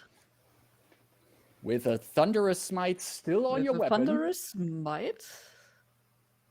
With the rapier. With the rapier. Okay, let's see what I can get.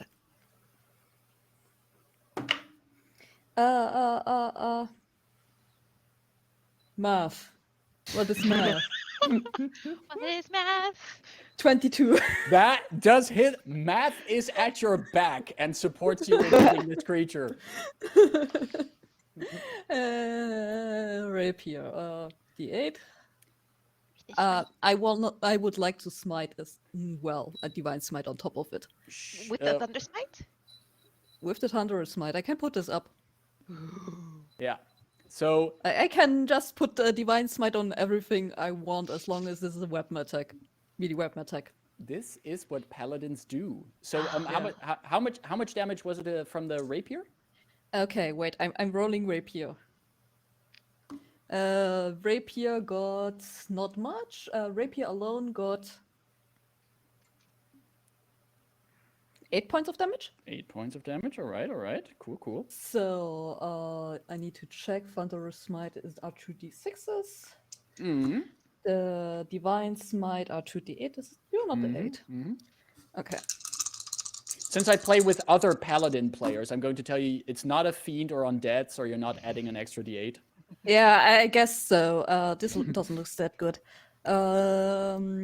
The divine smite are additionally 11 points. And the thunder smite are additional 6 points. It's not that much. But you see now, as you bring that rapier in, you're unleashing the force of thunder and the divine power of your Oath of the Open Sea that just cracks into the creature, and it gets one more reason to roar in anger and frustration at this point. And it just like tries to like lean a bit backwards, all its remaining millipede-esque paws like curling up towards the inside of its body, and you can just hear this sound coming out of its mouth. Already.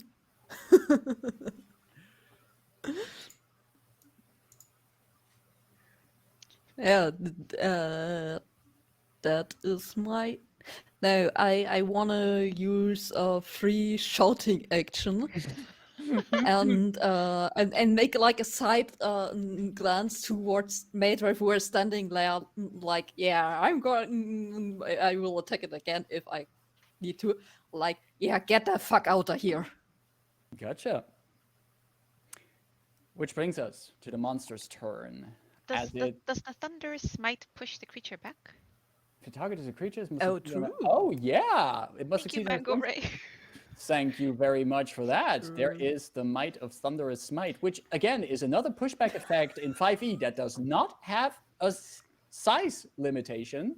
So if you ever want to push around ancient red dragons, Thunderous Smites is your go-to. I want to grapple into that in this cube. If you're okay with like this 300 feet thunder sound that comes on top Alright, of it, so That is a strength saving throw. Let's see how good this yes, creature yes. You could always roll on that one. Who knows? Well, it got pretty close to a nat 1 because it rolled a 4 and it adds a +7 to that, which brings us up to 11, which is still not good enough. Oh, it's pushed. It is actually Beautiful. pushed back from the Thunderous Smite, just pushed where there's this track in the snow where it's pushed, and it has one more reason to be really agitated. And Oh, it's not prone by this. oh, it's even not prone, and it crashes into. Seriously? Yes, Advantage! not prone Advantage! by this. Oh, this is wonderful. it crashed prone, and is starting its turn in the snow. Oh, it's gonna get up. Okay, okay. Fuck it. And- It felt cool. Oh, it's definitely you have to imagine, by the way, Delphine just used a rapier charged with thunder and holy energy to push back a 12-meter tall worm that is then also knocked to the prone. This was hella cool. So It's not the millipede thing where like it just goes upside down and all the legs are like. yeah. So that brings us to the turn of this creature as it is pushed 10 feet back, prone on the ground, now rolls it back on his millipede-esque legs, looks at all of you, and is going to try to make a break for it. No! It's Honestly, gonna- yeah, go. Stop it! Stop it! It's just got pushed 10 feet back. got pushed 10 feet back. It's out of everyone's melee range at this point, and it is actually going to, you see it just lurches forward and using its massive head just crashes into the snow, into the ground, and starts burrowing underground. Full action, crawling underground. You can again feel these tremors beneath you as it's decided that you were not as easy as prey as it had hoped to be, and makes a run for it. And after... I just fall backwards on the snow. Just... I want to lob the lightning javelin at it. You want to throw it at it? Yes, I'm running like, don't let it get away. I'm not proficient, so I think it's just a straight roll with my strength. Strength, yeah. Javelins are strength. It's going to be good. Nope, that's a total 10. I pick it up and it just goes like, and lands there. and then there's lightning between the two places. And then it's okay again.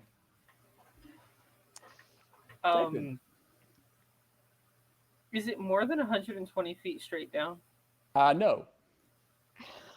Just for the heck of it, Delphine's just gonna run to the edge and just firebolt down into the hole. Oh my god, I mean, it's a It fireball. probably won't Like, do anything because it's fire. But Make a ranged attack roll. just because you know you I have can. advantage, don't I? Wow. This is the victory lap. That's a. Well,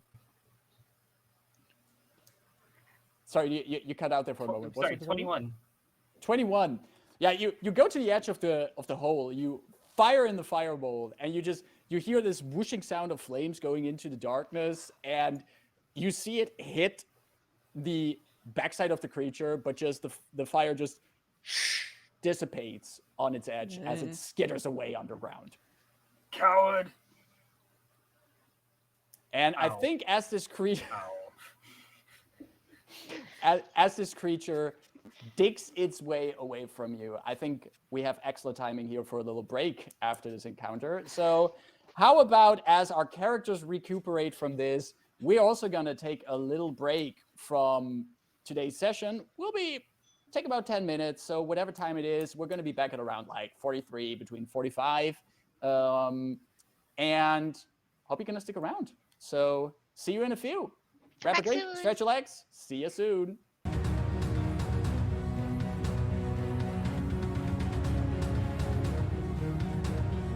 And we are back. Hello there, everyone. We're back from our short little break. We have refilled our drinks. We brought in our kitty cats, and we are ready for the second half. But before we get into our second half of the session, first of all, thanks for everyone for tuning in.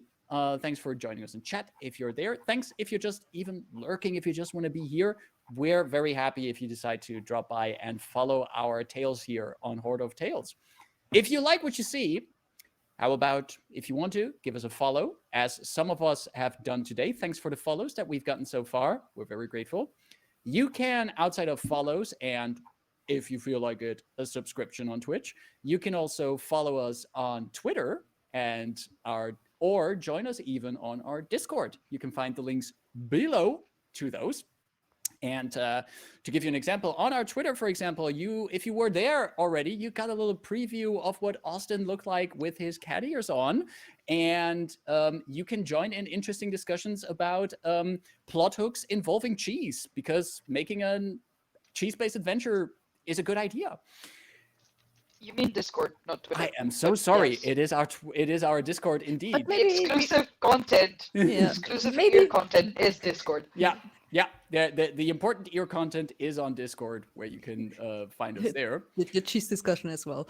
Very important. Indeed, yeah. Not, Important is, yeah. if we don't want to disappoint people that follow our Twitter and they're like, "Where's the cheese?" The cheese is on the Discord. Also, we are currently running our giveaway. If you do an exclamation mark giveaway in chat, you see a link where we're currently doing a giveaway because we reached 400 followers on our Twitch. Thanks again for everyone for following. And we're doing a giveaway in which you can win either a D&D Beyond code for Wild Beyond the Witchlight, a very interesting adventure that goes into the Feywild, or you can win a D&D Beyond code for Eberron, Rising from the Last War, which, if you're watching us and you think like, hey, Eberron is pretty cool to run a game in, Eberron, Rising from the Last War is a good start to start out. So type that /giveaway where you can find a link to join our giveaway. And it's still open. Feel free to join. And let's see, maybe you can win one of those codes. Am I missing anything? Shall we just continue our adventure, or how do you feel? Let's continue. Let's continue. Yeah, let's go. Let's go. So, adventurers, the tremors that this worm-like creature created as it now scurries away underground have ceased. All that remains is a hole in the ground, snow, some monstrous blood, and all of you in various states of being battered or unbattered by the opposition.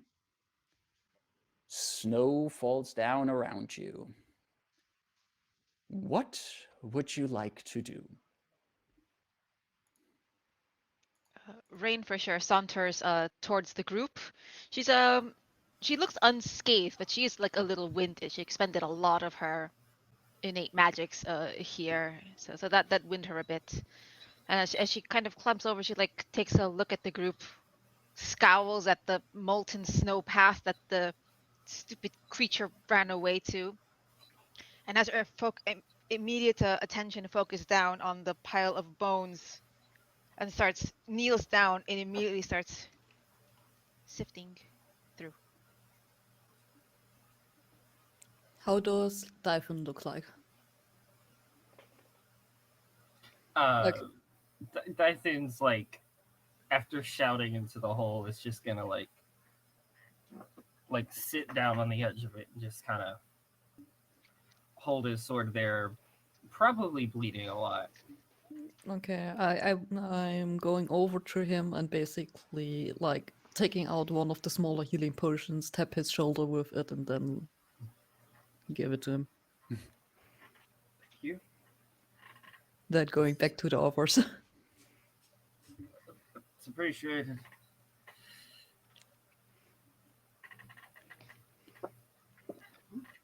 I'm just laying wherever I like fell backwards, where I was staying.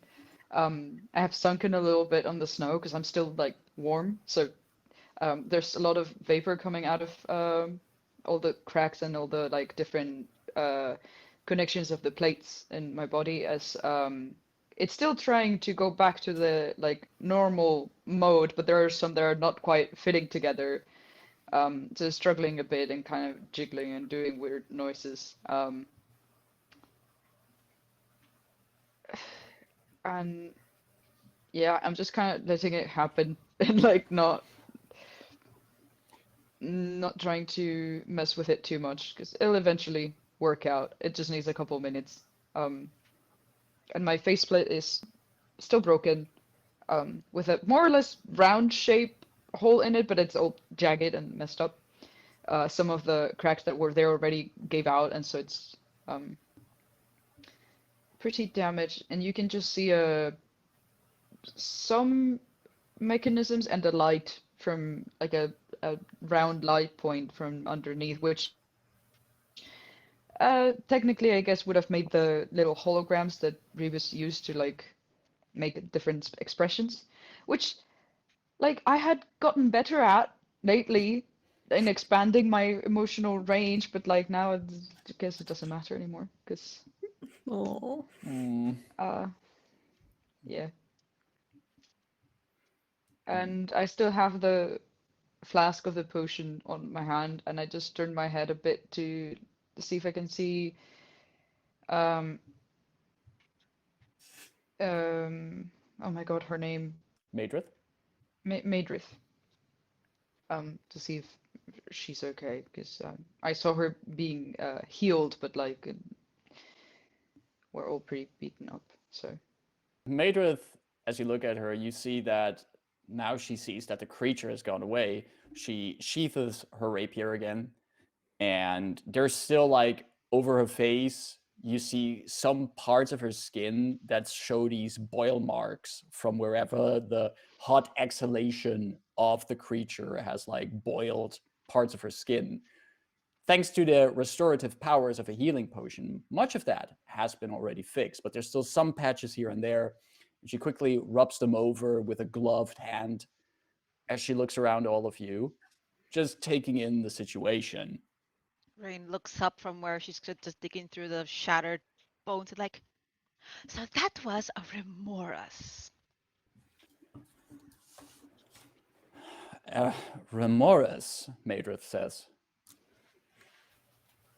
Yes, Triton warriors come to this island and, in a test of their strength, must take them down and collect. Rain is trying to find a suitable fang. And as you dig like around where you think it should have fallen, and as you repeat yourself while you're searching, your hand then comes on something hard. And you do indeed sense, still with a bit of remnant warmth in it, the mandible of the creature, which... A fang. Like, just to paint you a picture here, the mandible, since it comes from this large creature, in easily, if not even a bit, like, they're a little bit longer, and with an... I was eating a donut. approximately that large. You could easily use it as a dagger for stabbing people. Perfect. Yep, that's on point. The monitor. That's on point. Yeah, that monitor stand is a good stand-in for. If you want to find out what else Ida has hidden there, just stay tuned in. We might find out, but that is a good approximation of how large the mandible is. And you still, as you hold it, you still Or the feel fang that, itself, you mean, not the whole mandible. Like the mandible is a jaw. yeah, the fang of the mandible. Okay, exactly. okay. Yeah. Correct. Yeah. So that fang is like that large, and you still feel a little bit of lingering warmth in it. And there's even stuck in it, burrowed in it, is the bullet that Delphine used to dislodge it. Amazing. It looks better this way. Good job, everyone. I suggest we perhaps sleep back. No, I suggest we perhaps take some time to catch our breaths. For our work is not done here. I guess we don't have much time to catch our breath. Well then, catch your breath nonetheless, and I will do what I can in the meantime. As I stow the monitor stand into my bag. Okay, so monitor back. Okay. And if they're taking short rests, Rayn would continue using her greatsword even to just kind of poke into shuffle through the snow, looking for pockets of air where survivors might be. Like, she's not like stabbing the snow to go look for targets. Gotcha. Which begs the question then, do you guys want to take a short rest? Just to remind you, out here it is right now fairly cold still, even in your winter clothing. Like, you could take the time here to sit down, take a short rest, use the chance to expend some hit dice, but you would still be fairly much out in the cold, freezing open of Icewhite Island. Which I don't want you to stop doing if you want to do it. I just want you to be aware of it. I would be happy if we are continuing the search, and when we are finding them, then we can take a rest.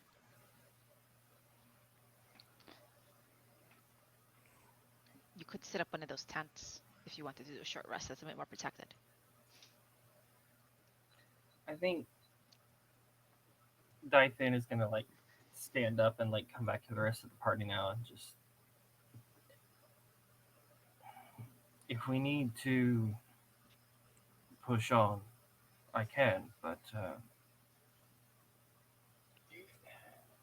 begs the question of if we find them and there's more danger, are we ourselves going to be prepared for that if we don't take a moment? I'm fine pushing forward if that's what everyone else wants to do. I have to agree with Delphine on this one. They have been here for DM for how many days have they been here? Like, when did this happen?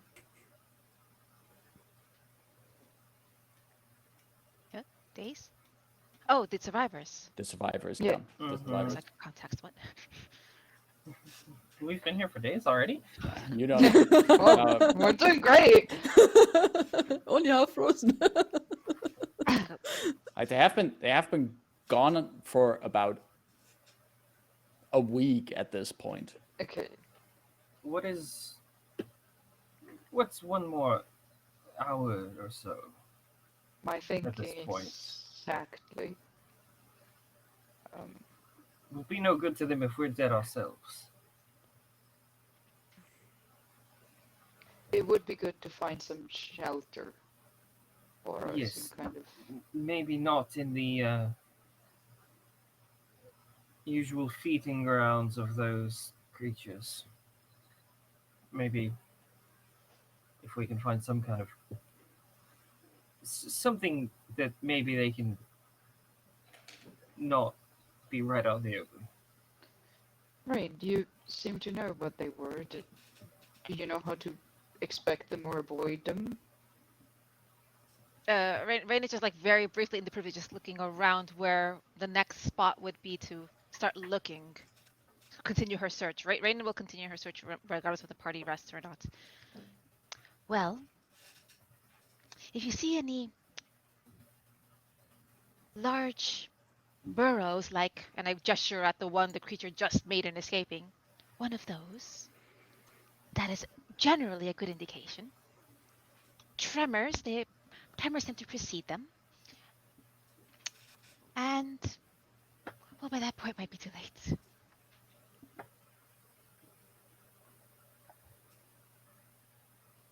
All right.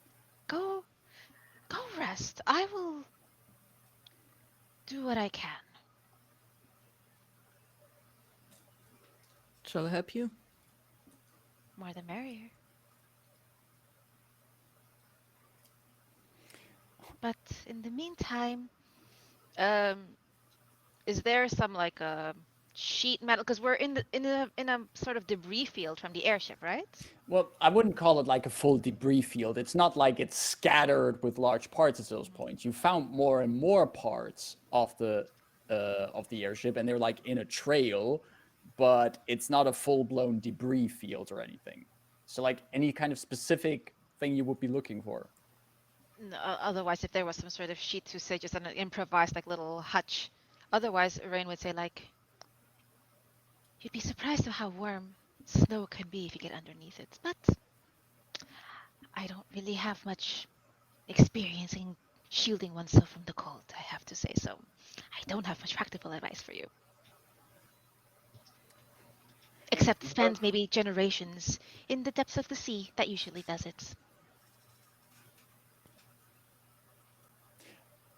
Rebus? DM, did I read anything about either how to avoid these creatures or about these creatures at all? Or how to find safe shelter or a place to set up camp? What to look for? Give me a nature check, please. Okay. I don't have advantage, right? I don't think. It's really bad. A 6. Takes. I mean, Rayn's advice is not wrong.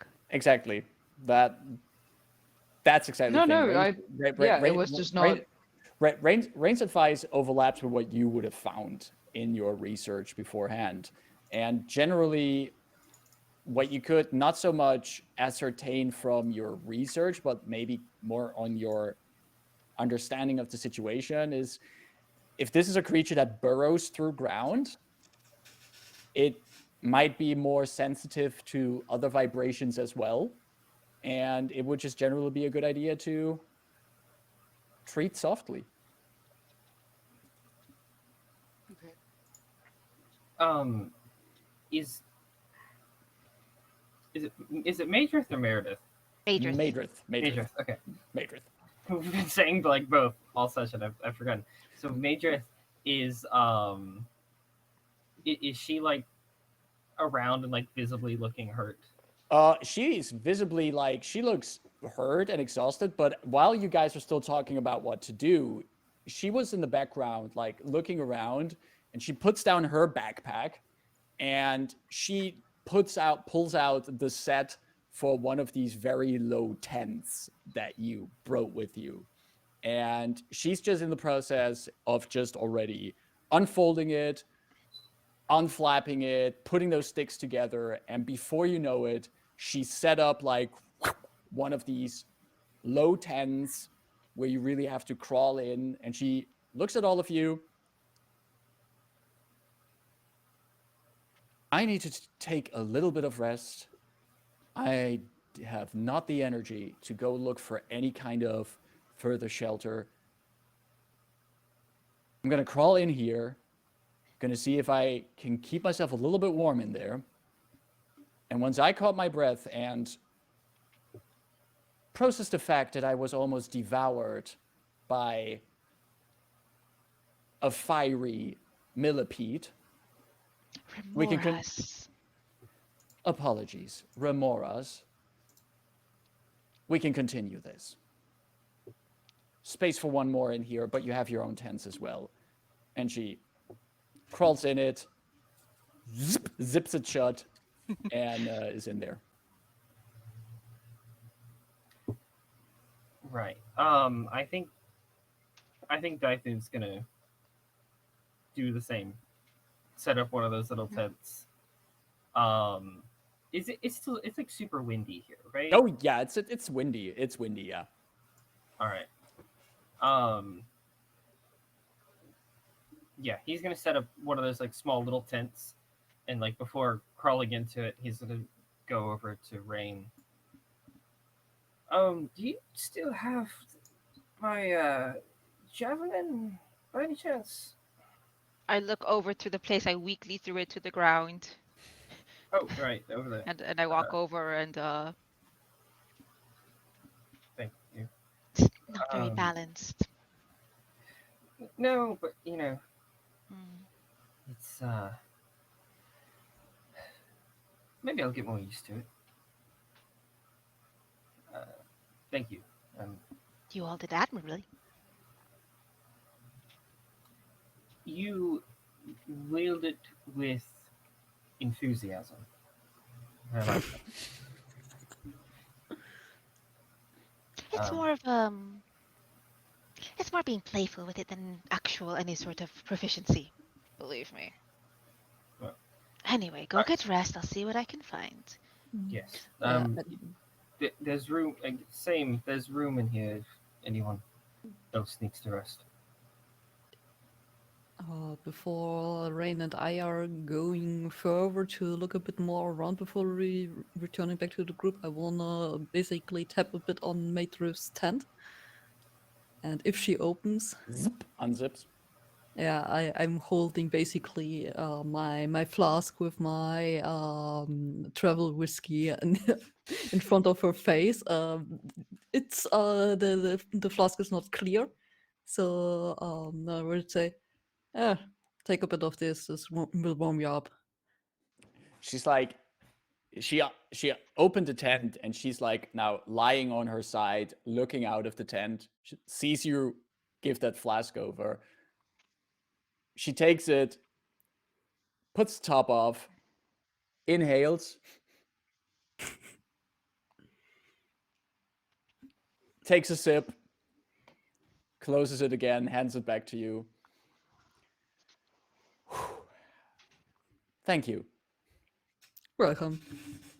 And then we'll leave with Rayn. All right. So I'm assuming then that we kind of have a split party where Delphine and Rebus, you're going to stay at camp. And do you want to take like a short rest at this point to also spend some hit dice? Rayn would ask for I feel like Dython's sending stone. Sorry. Dyson sending stone. Dyson, are you going to give over your spare sending stone to? As we're splitting the party. I don't know. My shoulder. Yeah, here, take it. That asshole. Hey, No, actually, it's that only was fair. deserved. That was good. Yep. I had to do that to get it the first time. So Next time, make sure to do that while you're having a negotiation with an important NPC. Then, Right. then... All right. So you but hand over the sending stone. So if you then want to, Rebus and Dythun, if you want to, you can spend whatever number of hit dice you want to spend up to your maximum. Your level 4 characters, so don't spend 20 hit dice, please. But you can spend those while you are doing some, and if you're also taking a short rest, make sure to click the short rest button on D&D Beyond if you want to restore anything you might get back on a short rest. While the two of you do that, I think that I understood that Rayn and Delphine are going to do some investigation. Mm-hmm. What kind of investigation are you doing? You knocked over remorhaz. That was. He would do well as a Triton warrior. It is something that they are actually rather trained in themselves. Some of them.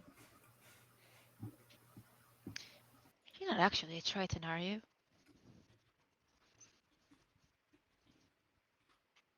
I touch past Delphine's ears. There's nothing. If maybe they're invisible, they're hidden all this time. What are you looking for? Your fins. I'm not a Triton. You know. And I'm basically making it clear with my ears. That's right. Otherwise, you would have known about.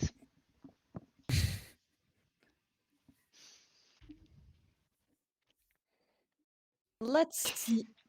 War flashbacks for Delphine.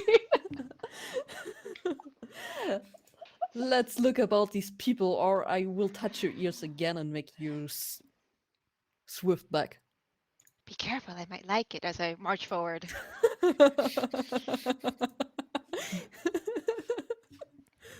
And I guess we would search in tandem, see if we can find these air pockets and help each other investigate where there could be survivors. Who of you is going to lead the investigation? I have a 0 here. Investigation? I have a +1. I help. Totally help, my boo. All right, Delphine. Wait, it's a check. You're cold. Yeah, I'm cold. I have disadvantage on checks. Then What? if she helps me, do I get the advantage or is it still straight? Yes, then you will get the advantage. Okay. So then it would be better in this case that Rayn leads the investigation. I noticed that Delphine is shivering too hard to like look properly. I don't know. Oh god. Everything is blurry. My head. Investigation. It's +0. Come on. 19. 19. Ooh. Yeah, that was a 5. You poke around looking for any kind of air pockets. And the good news is that at first, you don't find any other frozen corpses. You find a lot of snow, a few scattered parts of metal,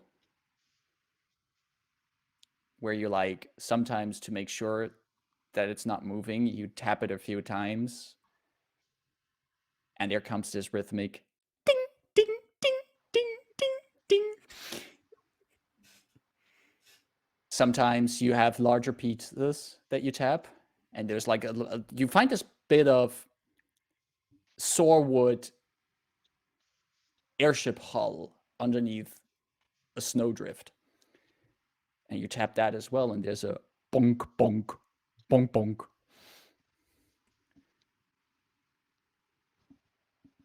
Anyone there? I'm not like yelling, but I'm just like almost in that volume of voice close to the ground. There's no one in there. Next. But as you continue your search further, leaving a bit behind you the small tents of your companions, you do find eventually another body underneath the snow. Carefully removing the snow. It is frozen, its skin black and blue. A very sturdy dwarven person. Also, from what you can still see, similar uniform that the crew of the Clear Blue Sky wore. This one has, however, also, in addition to being frozen, covered in frostbite, you see that there's these burn marks along one side of the face and down the neck.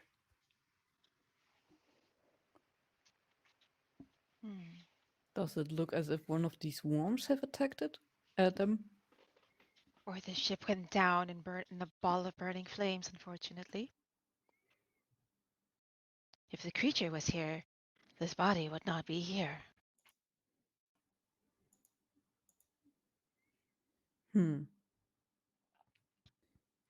But since there's more parts of the ship laying around here, plus this is the next indicator, so I guess we shouldn't be that far anymore. From the center of the crash, of the wreckage, so to say. Mm-hmm. Might not be pleasant, but best to know. It's always best to know the truth in front of you. Isn't that right, Delphine? Why are you looking at me like this?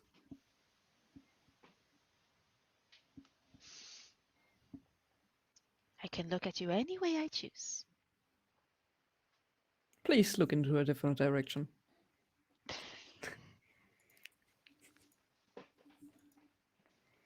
And I will leave into the direction where more of the stuff is scattered around. I keep my eyes on Delphine's backside. It's in a different direction. And as you do that, Rayn, keeping an eye on Delphine's backside, you hear from your backside a familiar voice. Hi, you can still be quite present towards others. I look at Delphine in front of me and I telepathically say, Delphine, do me a favor. Make some outlandish movement right now. I don't care what it is. And as soon as I say this, I turn around to face what's behind me. You turn around and you see again this Triton person standing there. If you're really here, I say out loud, tell me what she's doing behind me right now. Describe it in detail. What are you doing, Delphine? Just looking back, like totally in confusion.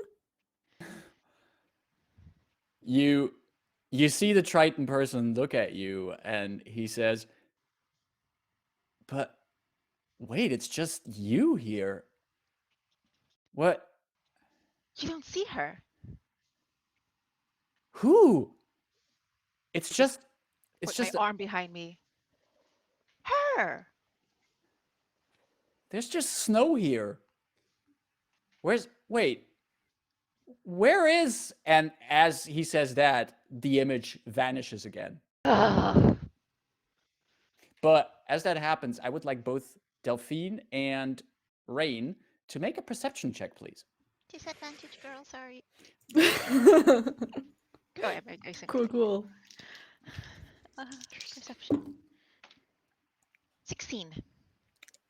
8. Delphine, you're still looking, especially after receiving that telepathic message, you might still be looking a little bit confused at Rayn at that point, who has her back to you now. And you just notice her and the snow around you. I was talking out loud to the figment. Yeah. And you hear her, you've heard her speak. But Rayn, as you look in the direction where the figure was and where the figure has now vanished, you see straight ahead of you, along the trail of debris that you've been following, in the gray and white of the snow around you and the mist, you see the faintest dark outline of some jagged tower in the distance. And as you see that, you hear another voice in your head. You have again just this brief flash, this stinging experience in your head. And the voice says, I've reached out to you. I gave you a gift. What's this? You took the gift on a journey. But all who receive my gifts eventually come back. Meanwhile, back at camp, Rebus and Dythun, are you in separate tents or are you in a tent together? Because these low tents that you have, they can fit up to 2 people. It gets cozy in then with 2 people, but you could get into one of these low tents with 2 people per tent. Or are you like putting separate tents up? If Dythun is okay, I feel like we would benefit from like not being alone in case anything went wrong. Mhm. But Rebus will not insist, you know. Yeah, just- Dythun had said when he got in the tent, like, hey, there's room for someone else, whoever else is resting. So, Right? I will mostly be spending my time fixing myself, and you know, I actually pull out a couple of tools that I have for my tinkerer's tools, and I completely disjoint my left forearm like out of my body, and then start working on it like on the ground. Gotcha. You put it on the ground, and as the 2 of you are here in the tent, like it takes up some extra space. They are as you're taking yourself apart. Dythun, you look at Rebus and you see that they have this hole in their faceplate, and you can see indeed there's this light somewhere in the back, no longer supporting the ever more skillful facial expressions that Rebus was able to do. And as you look at that, you see that where the light was just at one point just on, it looks like it's like turns, as if it's this eye that follows your movement. That's so creepy, I love it. That's beautiful.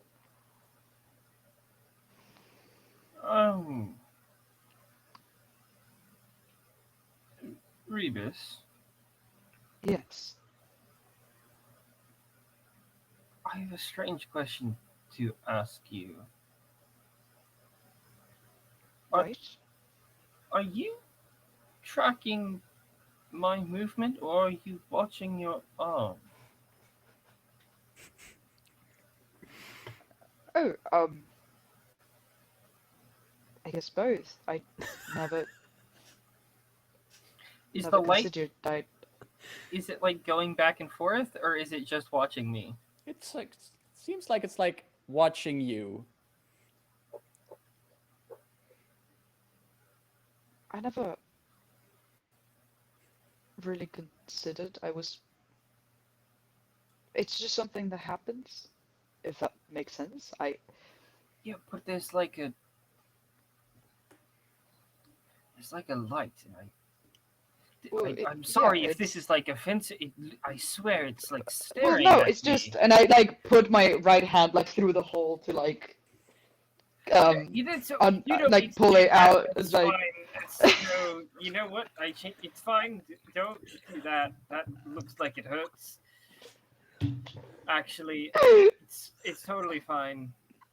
no, well, I mean, I can show you how it works. I don't even know if I fully know how it works. It just, do you know how your body works? It just does the thing, right? I'm pretty sure if I did that, I couldn't see anymore. So Well, yeah, Rebus, I guess you'd have to be very skilled. do you have the light like attached to a bit of cabling in your hand right now? Yeah, yeah. You you pull it out and you give these explanations, and as you see your own light in your hand, the lamp blinks at you. And I need you to make an intelligence saving throw, please. What? What do you mean blinks like it turns Yeah, on and it- off? That's so cool. Okay. Intelligence saving throw. Intelligence check. Saving throw. Oh, Saving throw. Saving throw. excuse you. Why? You're about to find out. 12? Okay. As you do that and you explain to Dythun how it works, how you can like pull this out, you are interrupted in the middle of your own sentence because there's another voice speaking out of your own body. And you can hear a different voice coming out of your body, and Dythun, you can also hear this voice. And it says, an empty one. Fascinating. So what was that? Oh, but What do you mean? one of my gifted was in here. I'm so sorry.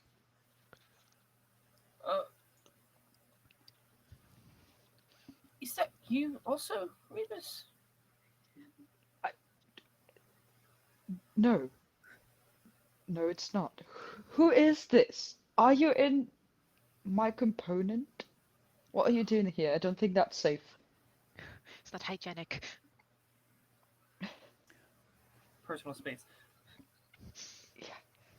There was an emptiness here, you hear again coming out of Rebus. And I decided to explore. Oh. I don't think you'll find anything interesting. It's just empty. But Quite the Go ahead. contrary. There is indeed an impressive void here.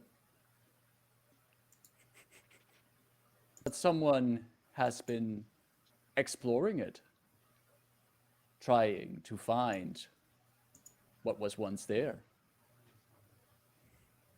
This fascinates me. Oh. I shall have to ask my gifted. Tread carefully, empty one. And the light blinks one more time. And then it just goes off for a moment. And it goes back on.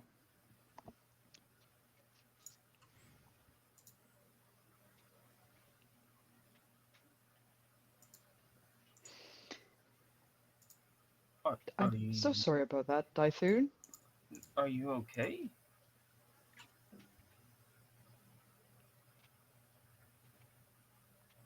I think so. I'm going to take a look at this now. And I like start unplugging it to like actually make sure that everything is okay. Which, as you do that, the scene switches back over to our duo out in the snow. Rayn still seeing the outline of this tower, and you heard this voice in your head, Rayn. My head is absolutely cocked in whatever direction, up or sideways, where this thing is.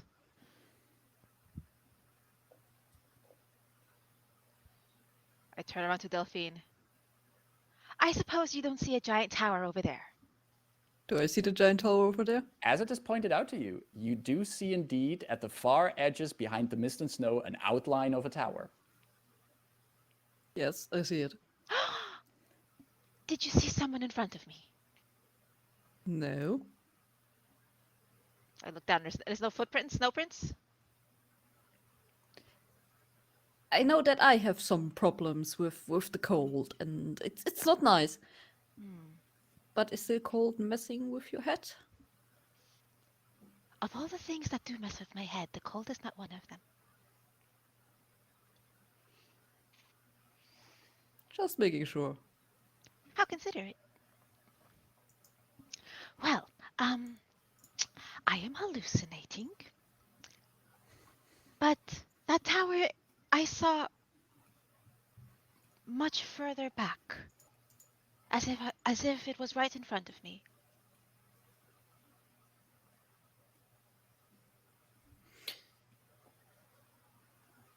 You wanna go look there? But then I suggest we are going back to the rest of the group and take them with us. Because this is a bit further away. I can't communicate to Dyson by the time they would have caught their breath to follow the direction we went. And if there is an actual tower there, perhaps the survivors may have sought refuge in there, right? I've never been here. I don't know what that is. I don't know why I'm seeing it before any of you can. Delphine, I am a bit unsettled, as difficult as that is for me to admit. I can tell.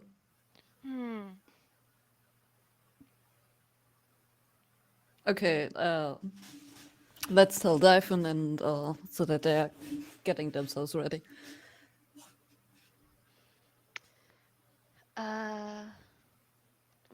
GM, would we know, like, could we say, like, we went north, northwest, follow our footprints kind of thing? We didn't meander? Especially because you also stuck close to like this trail of debris and other things that you found, you could very well explain which direction you headed. Like, this is a lot of snow and gray, but your general sense of direction is not influenced, no matter how much you hallucinate. All right.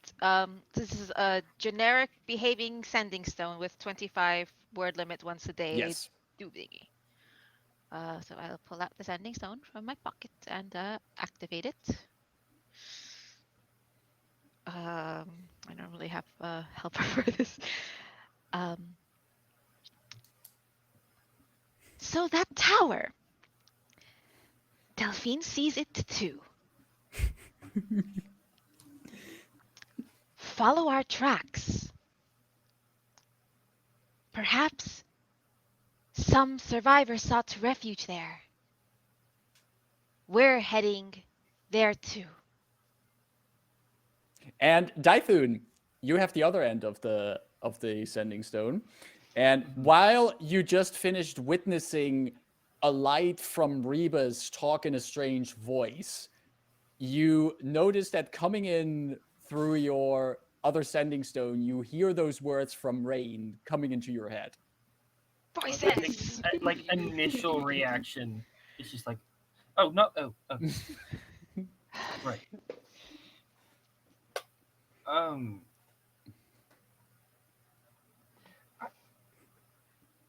I'm worried.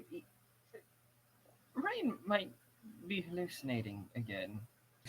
Although that would also imply Delphine is too. Unless Rayn is really hallucinating. We might need to go. Do you send a response? I think honestly, I think Dyson like forgot he could do that. Tracks?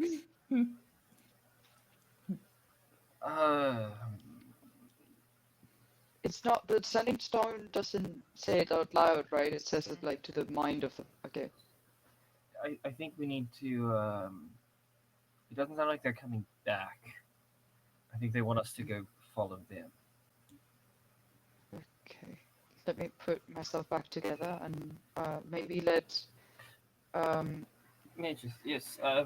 Medris know. Yeah. Here, you exactly. put the tent away. I'll go see to Mages. Okay. Dyson will like climb out of the tent and go. I was gonna say knock, but that doesn't really work. Like tap it. Tap the tent, and you see that Majors. unzips. Yes. Hello. It seems Rayn and Delphine have wandered off, and they want us to come follow them. Apparently, there's a tower or something. A tower? That's what she said. Huh.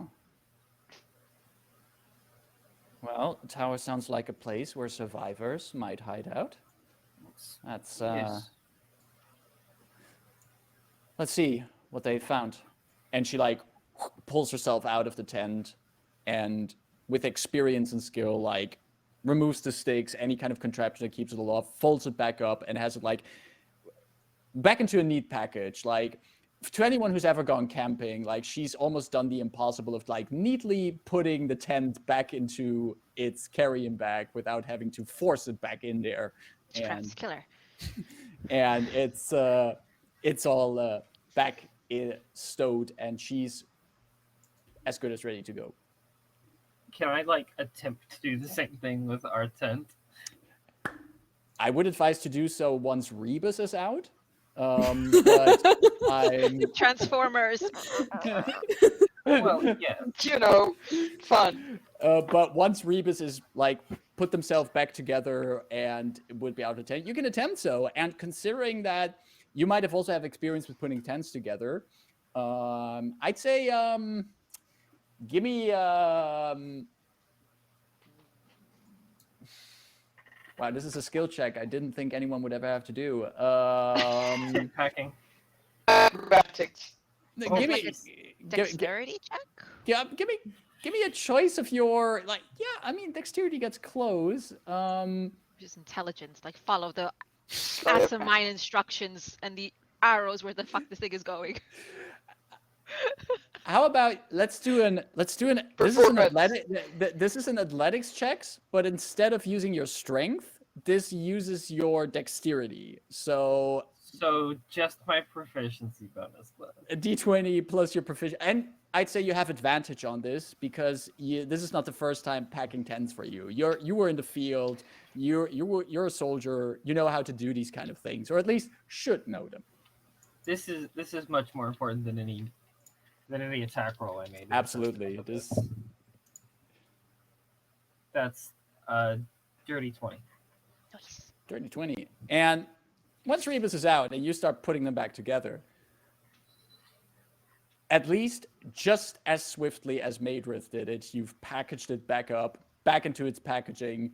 And Madrith actually like observed. Yeah, I looked to Major like see that? Like not saying anything, but like seeing if she was watching me. And the way she nods at you, she clearly saw that. But she does not feel like further commenting on it. That's fine. I just want acknowledgement that like I did a cool thing and somebody saw it. Madrith gives you the warm feeling of acknowledgement. Perfect.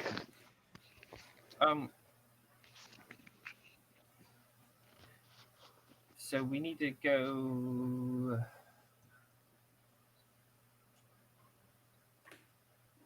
Those. What did they say? I think I said follow our tracks. Follow tracks, yes. Wonderful. I guess I'm gonna look for their tracks. You can, and considering that they also gave you a bit of instructions through it, with the combination of the tracks they left, I'm not even going to have you roll for this or anything. You have clear instructions to follow, and it takes a bit of time, but eventually the three of you catch up with the two of them, and you can see indeed past Rayn and Delphine, there's like this vague outline of a tower in the distance. Yes, that's one. Oh, It's the one Is I this- mentioned to you earlier, Dythe. it is that. Okay. But it's there and not where it was. It is instead where it is there. Yes, things tend to be where they are. It's true.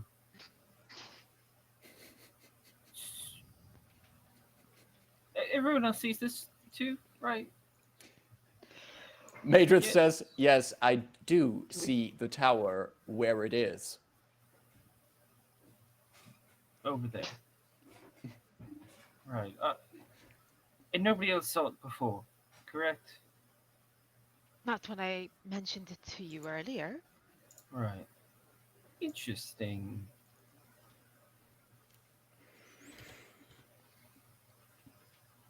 I'm going So- there. Yeah, Ava, we were you- standing yeah, Ava, we're standing here and waiting until something happens or yes. Rayn marches forward. Whether or not the group is coming with her, she's marching forward. Dythan's gonna catch up to the front with Rayn. Just be careful, at least. Yes, I yes, don't- care. I don't trust towers that move. I haven't known one to do that before.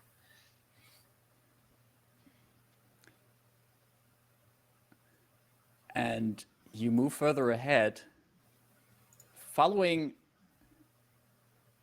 an ever-increasing trail of debris also, as you move closer to the tower. The wind picks up, more icy cold blasting you over your bodies. The snow falls even harder. Hail is peppered in there and batters your bodies. The cold of Icewhite Isle tries to seep even further into you. And I need everyone who is not resistant or immune to cold to please make a Constitution saving throw. Is it with advantage because of their warm clothing? It would be straight? with disadvantage, but thanks to the warm clothing, you get advantage, so it's a straight roll. Yes. You got it, guys. Got Okay, it. wait a sec. What's the Constitution saving throw. Saving throw, wonderful. ability check? Wait, Okay, I every- still who can get make a what? normal roll. Are we rolling? Everyone's a straight roll? Everyone Yeah, is straight everyone's roll. Yep. Okay. 7. 7 for Rebus. Yeah. What did the rest get? There's a 5 from Delphine. I get 18. 18. I rolled for Madrith, and she got an 8. So everyone who rolled lower than a 10 takes a level of exhaustion. If you already had one, you go up a level in exhaustion. And Rayn is resistant, so no roll. No roll for Rayn, yeah. And she's still in her warm clothes. And I think level 2 exhaustion means reduced movement speed, if I'm not mistaken. Oops, sorry. You do, those of you who feel the cold seep into them, you notice the cold seep further into you. And even for you, Rebus, even your body is mostly mechanical, magical technology. You just feel how maybe there's like shards of ice that form over what gears and tubing you have on the inside that attacks you at the very core. Madrith also like tries to burrow herself even deeper in her code, but she shivers under the cold from these effects. There's also something ahead of you that looms ahead that is not the tower. As you follow this trail of debris, the pieces of debris seem to get bigger and bigger. Larger pieces of sorewood, metal plating, gears, tubes. And then you see ahead of you, with this tower still further in the distance, lying on its side, the broken remains of what was once the majestic airship, the clear blue sky. Fuck. Snow at this point blown up against its side. And you can hear the hail that's intermingled with the snow tap against the remaining wooden and steel hull. Just this, and echoes of that sound coming out of it, just that tick tick tick tick tick tick tick tick tick tick tick tick tick tick tick tick tick tick tick as it's battered by it. Madrith sees it, the remains of it. She's still shivering in her coat. Well,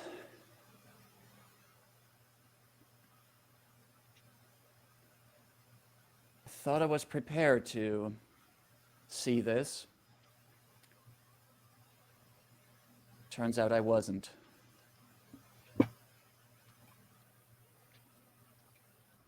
I will go towards her and kind of put my, like, open my coat and put part of it around, even though my, like, I'm not shivering, but you can tell my mechanisms are kind of, like, jumpy and, like, not working properly because of the cold. Some joints are, like, continuously freezing over and then defrosting and then freezing over again, and I'll just, you know, offer, like, not put it on her, but just, like, offer to walk with her and say, well, maybe we should take a look inside, but you don't have to come with us.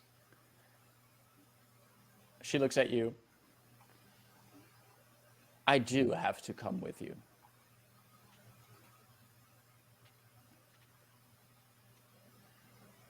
She strides forward already on her path to the crashed airship to see what's inside. Madrith,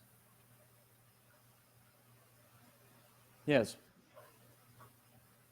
you said you were a bit less prepared for this than you expected, yes? I am, yeah.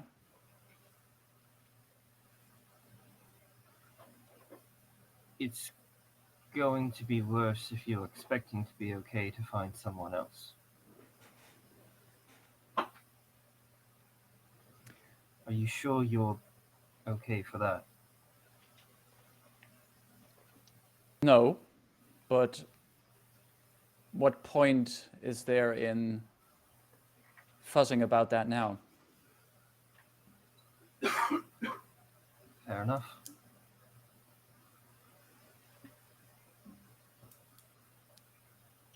She moves into the wreckage. I'll join as well. So the wreckage is something we can just access inside. It's like on its side, and there's now a lot of snow blown against its side, which actually helps you get onto the toppled airship. But there's also like these big openings and holes from wherever it must have crashed against something. So there's a little bit of climbing involved, but you could get up on the remains and through the holes or what other openings the airship already had, like hatches or something that might still be on there. You could also get into the airship. And based on I'm assuming like the core of the airship is there, based on how it's kind of crashed into the ground and how much like open, how busted open the sides are, it's unlikely that a remorhaz is in here. Would Rayn gather that? Would you want to look for like potential tracks or something? Any kind of sign of a nearby remorhaz or something? Not I so was much, but her goal is to try to expend now detect thoughts and not trigger remorhaz. Which, by the way, Dythune is gonna, before we go in, like which, by the way, get low and feel.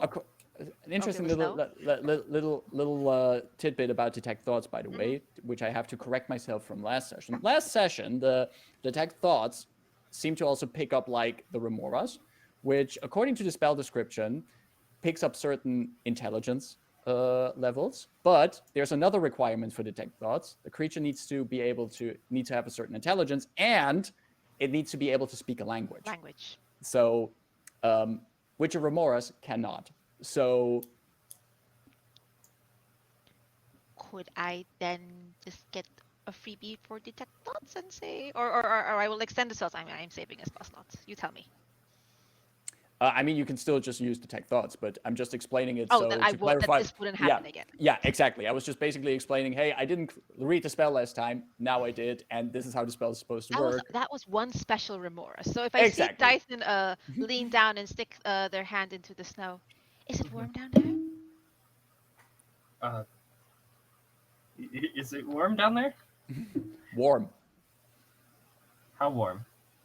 No, if Dythune sticks their arm into the snow, is there a melted pocket of melted snow underneath the frozen snow?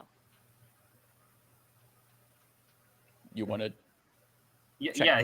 He's like doing that and like feeling the ground, like feeling for like vibrations and tremors and things like that. There is no melted snow, and there are no tremors nearby. However,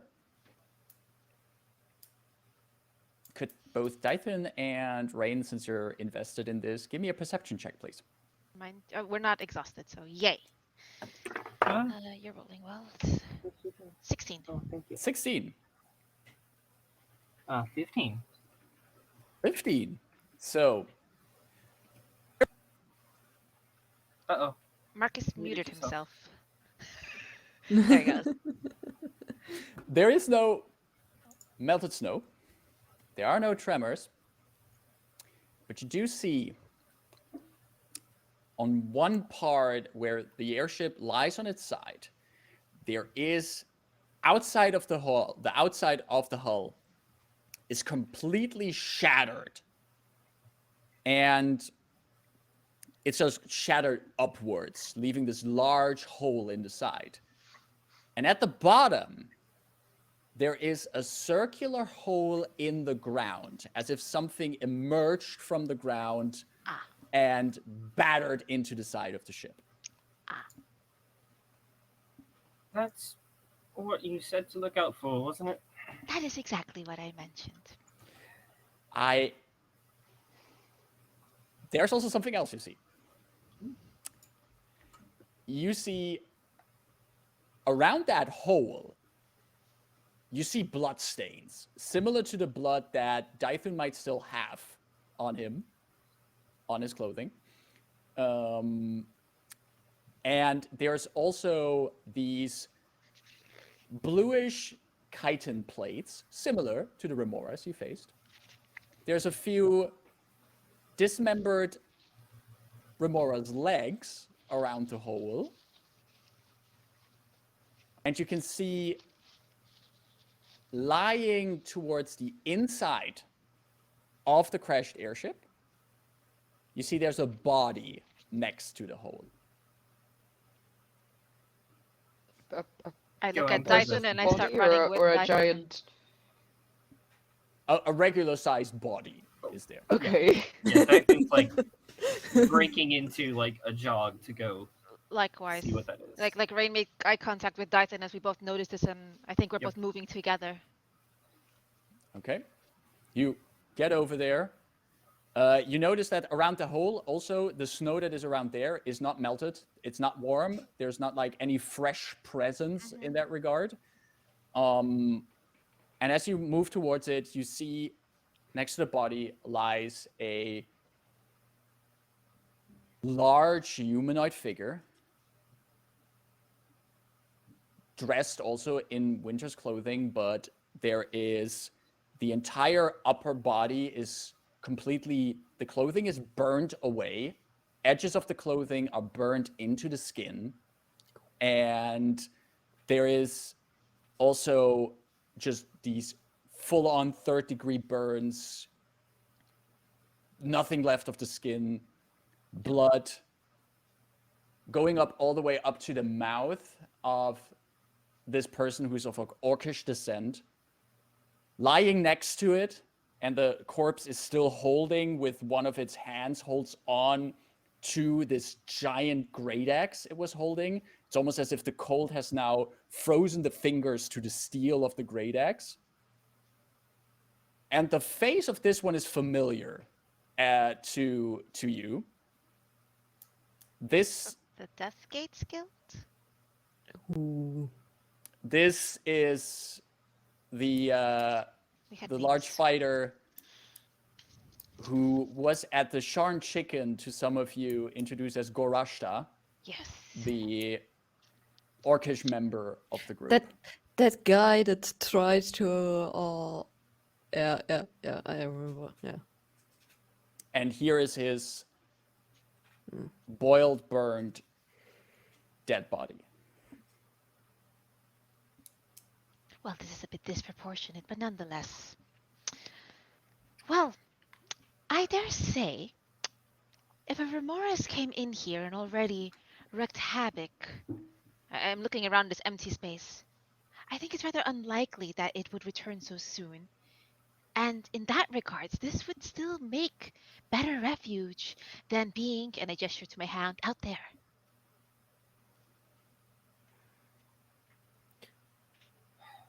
Let's search the ship.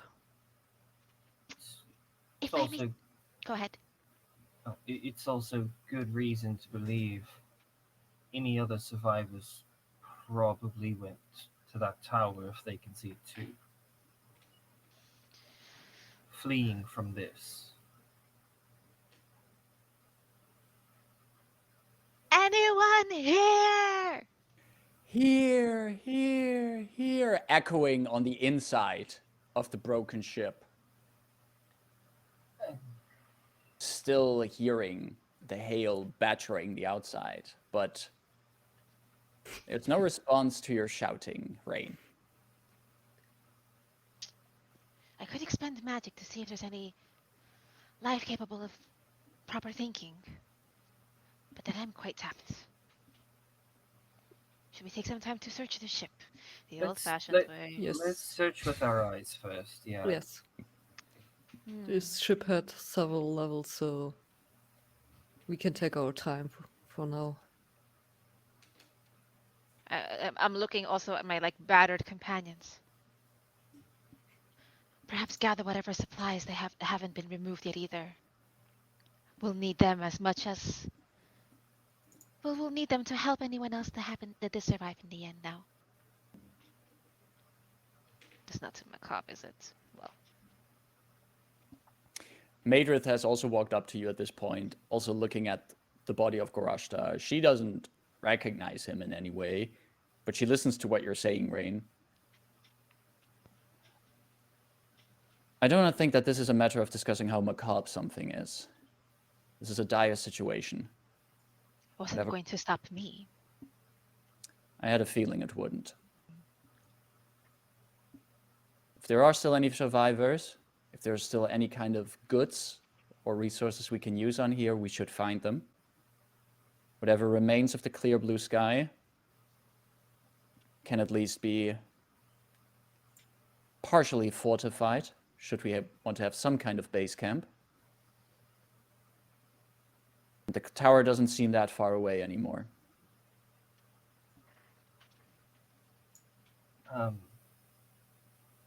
Declan's gonna walk up to Gorashta's body. Can I take that great axe? It is, the fingers and the hand are really frozen to it. If you want to try to dislodge it, I'd like you to make an athletics check, please. 23. Ooh.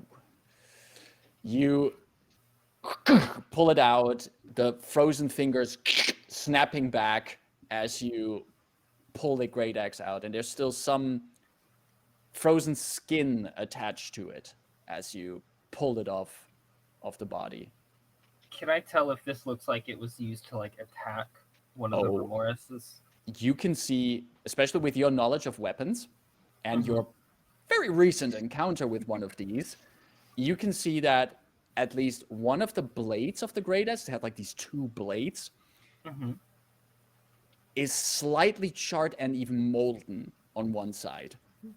And you can also see that parts of the blade are still covered in by now frozen remorhaz blood that covers it. And this has clearly been used as an implement to at least attack and do some harm to a remorhaz. And I had met Garashta as well, right? Yeah. Yeah. Okay. In the cogs. Yeah. I thought so. When they tried to ambush you. Exactly. Or hasn't. I hate it. He's gonna kind of spin the great axe around and look back at Garashta. I admire someone who went out fighting, and I'm.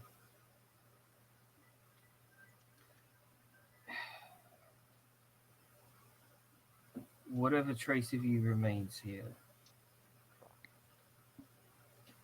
I'm going to make sure that this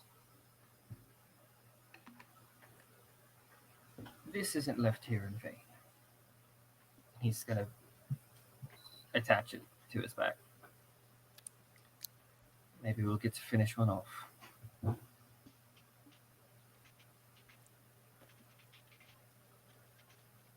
And as you do that, taking the great axe, with all of you here in the remains of the clear blue sky, majestic airship that brought you to one of your missions, but also that had you almost fall to your death. We see how our adventurers are gathered here, and our vision pans over to the tower that looms behind the snow and mist. We see its jagged outside. Unbeknownst to our characters at this point, this edifice made out of ice, reaching into the cold sky. But as we get a look of it, we, the audience, seeing it, there are cracks in the eyes. The frost breaks open with these small tears. And at irregular spots over the tower, high up close to its crown, coming out from underneath the eyes, are just these lidless eyes that peer towards the party. And that's where we're going to end today's session. What do you mean? Eyes? What do you mean? I have no idea. Why exactly did we accept this job? I wanted to even bring up and I don't think that they succeeded in what they came here to do, and look at what happened here.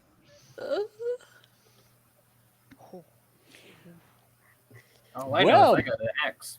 Yep, you got an axe.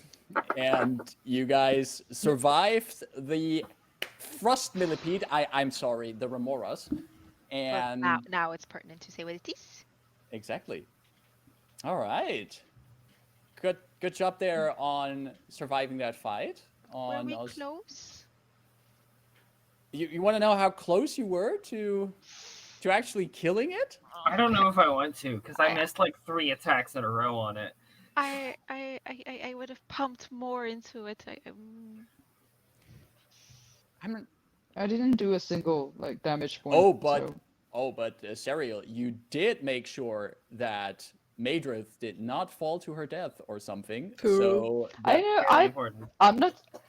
I still contributed. It's just as a barbarian, a bit frustrating that it's a beast I cannot actually attack physically because it's fine. I'm fine. Considering where you are headed, without spoilers, I will promise you that there will be enough more chances to kick some ass as a barbarian. You know, you need to save the rest of the group because most of them are completely tapped out. I need to make Rebus even more like terrifying in a weird ways. So I love it. All right. Well, this means that we're gonna wrap up here for today. Yeah. But before we head out, is there any before just make sure before we go to our Horde of Tales announcements, does anyone else have any kind of announcements they would like to share? I would like to reiterate on what I talked about last time, which is the Kickstarter for a couple really cool card games. One of which has my art on it, which is why like I am personally invested in this, but also all 4 available games. 2 of them are new, which are the ones for this Kickstarter, and the other 2 are from the last Kickstarter that Story Brewers Role-Playing made. It's called Little Box Journeys. I'm sure someone will post a link on the chat. And they're such cute games for multiple players, and with no need of any preparation. They are RPGs, and they're really cool. Check it out and see if you can contribute to the Kickstarter, because that would be fun. Yeah, I did post the link there in the Kickstarter, and these games, just also read through the descriptions because there's some really interesting concept there in those games. And if you feel like a nice blend of different kinds of themes and styles of games, make sure to check it out, this Kickstarter.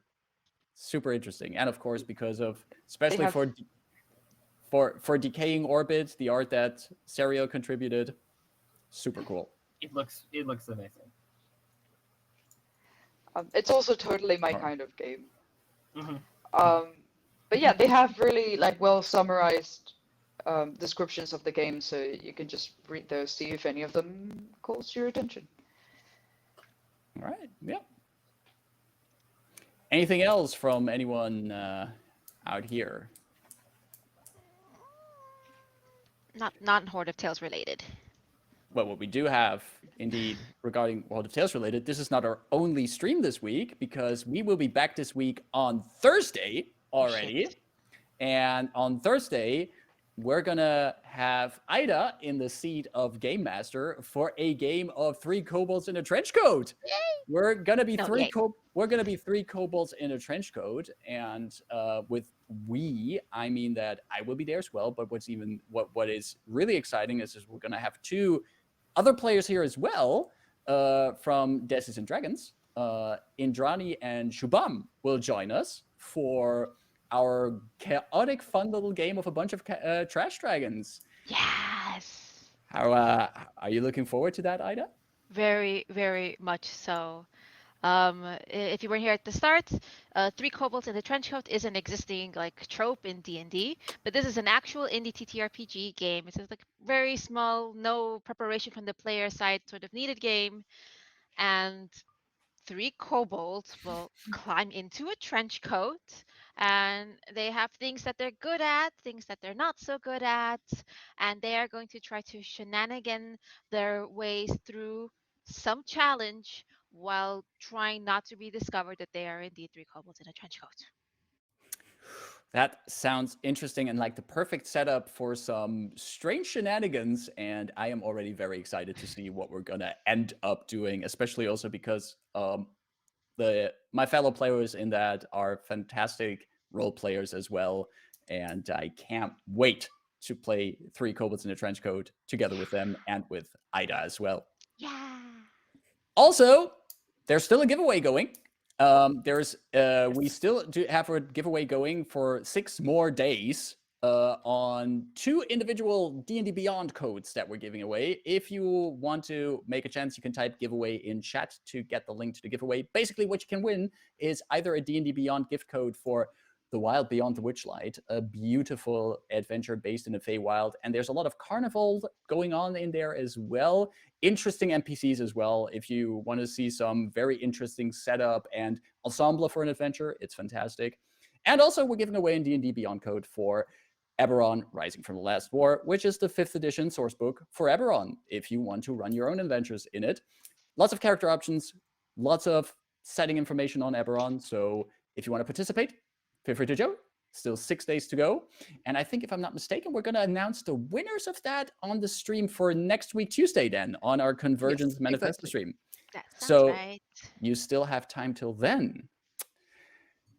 I think, with that being said, it's time for us to bunk up in the broken wreckage of a beautiful airship and return next week. Thanks, everyone, for tuning in. Thank all of you for playing again today. And we're going to see this ensemble next week, Tuesday again, same time, same place. And you can see some of us and fantastic guests on Thursday. So keep an eye on our socials. Thank you very much for joining in, and see you soon. Take care. Bye-bye.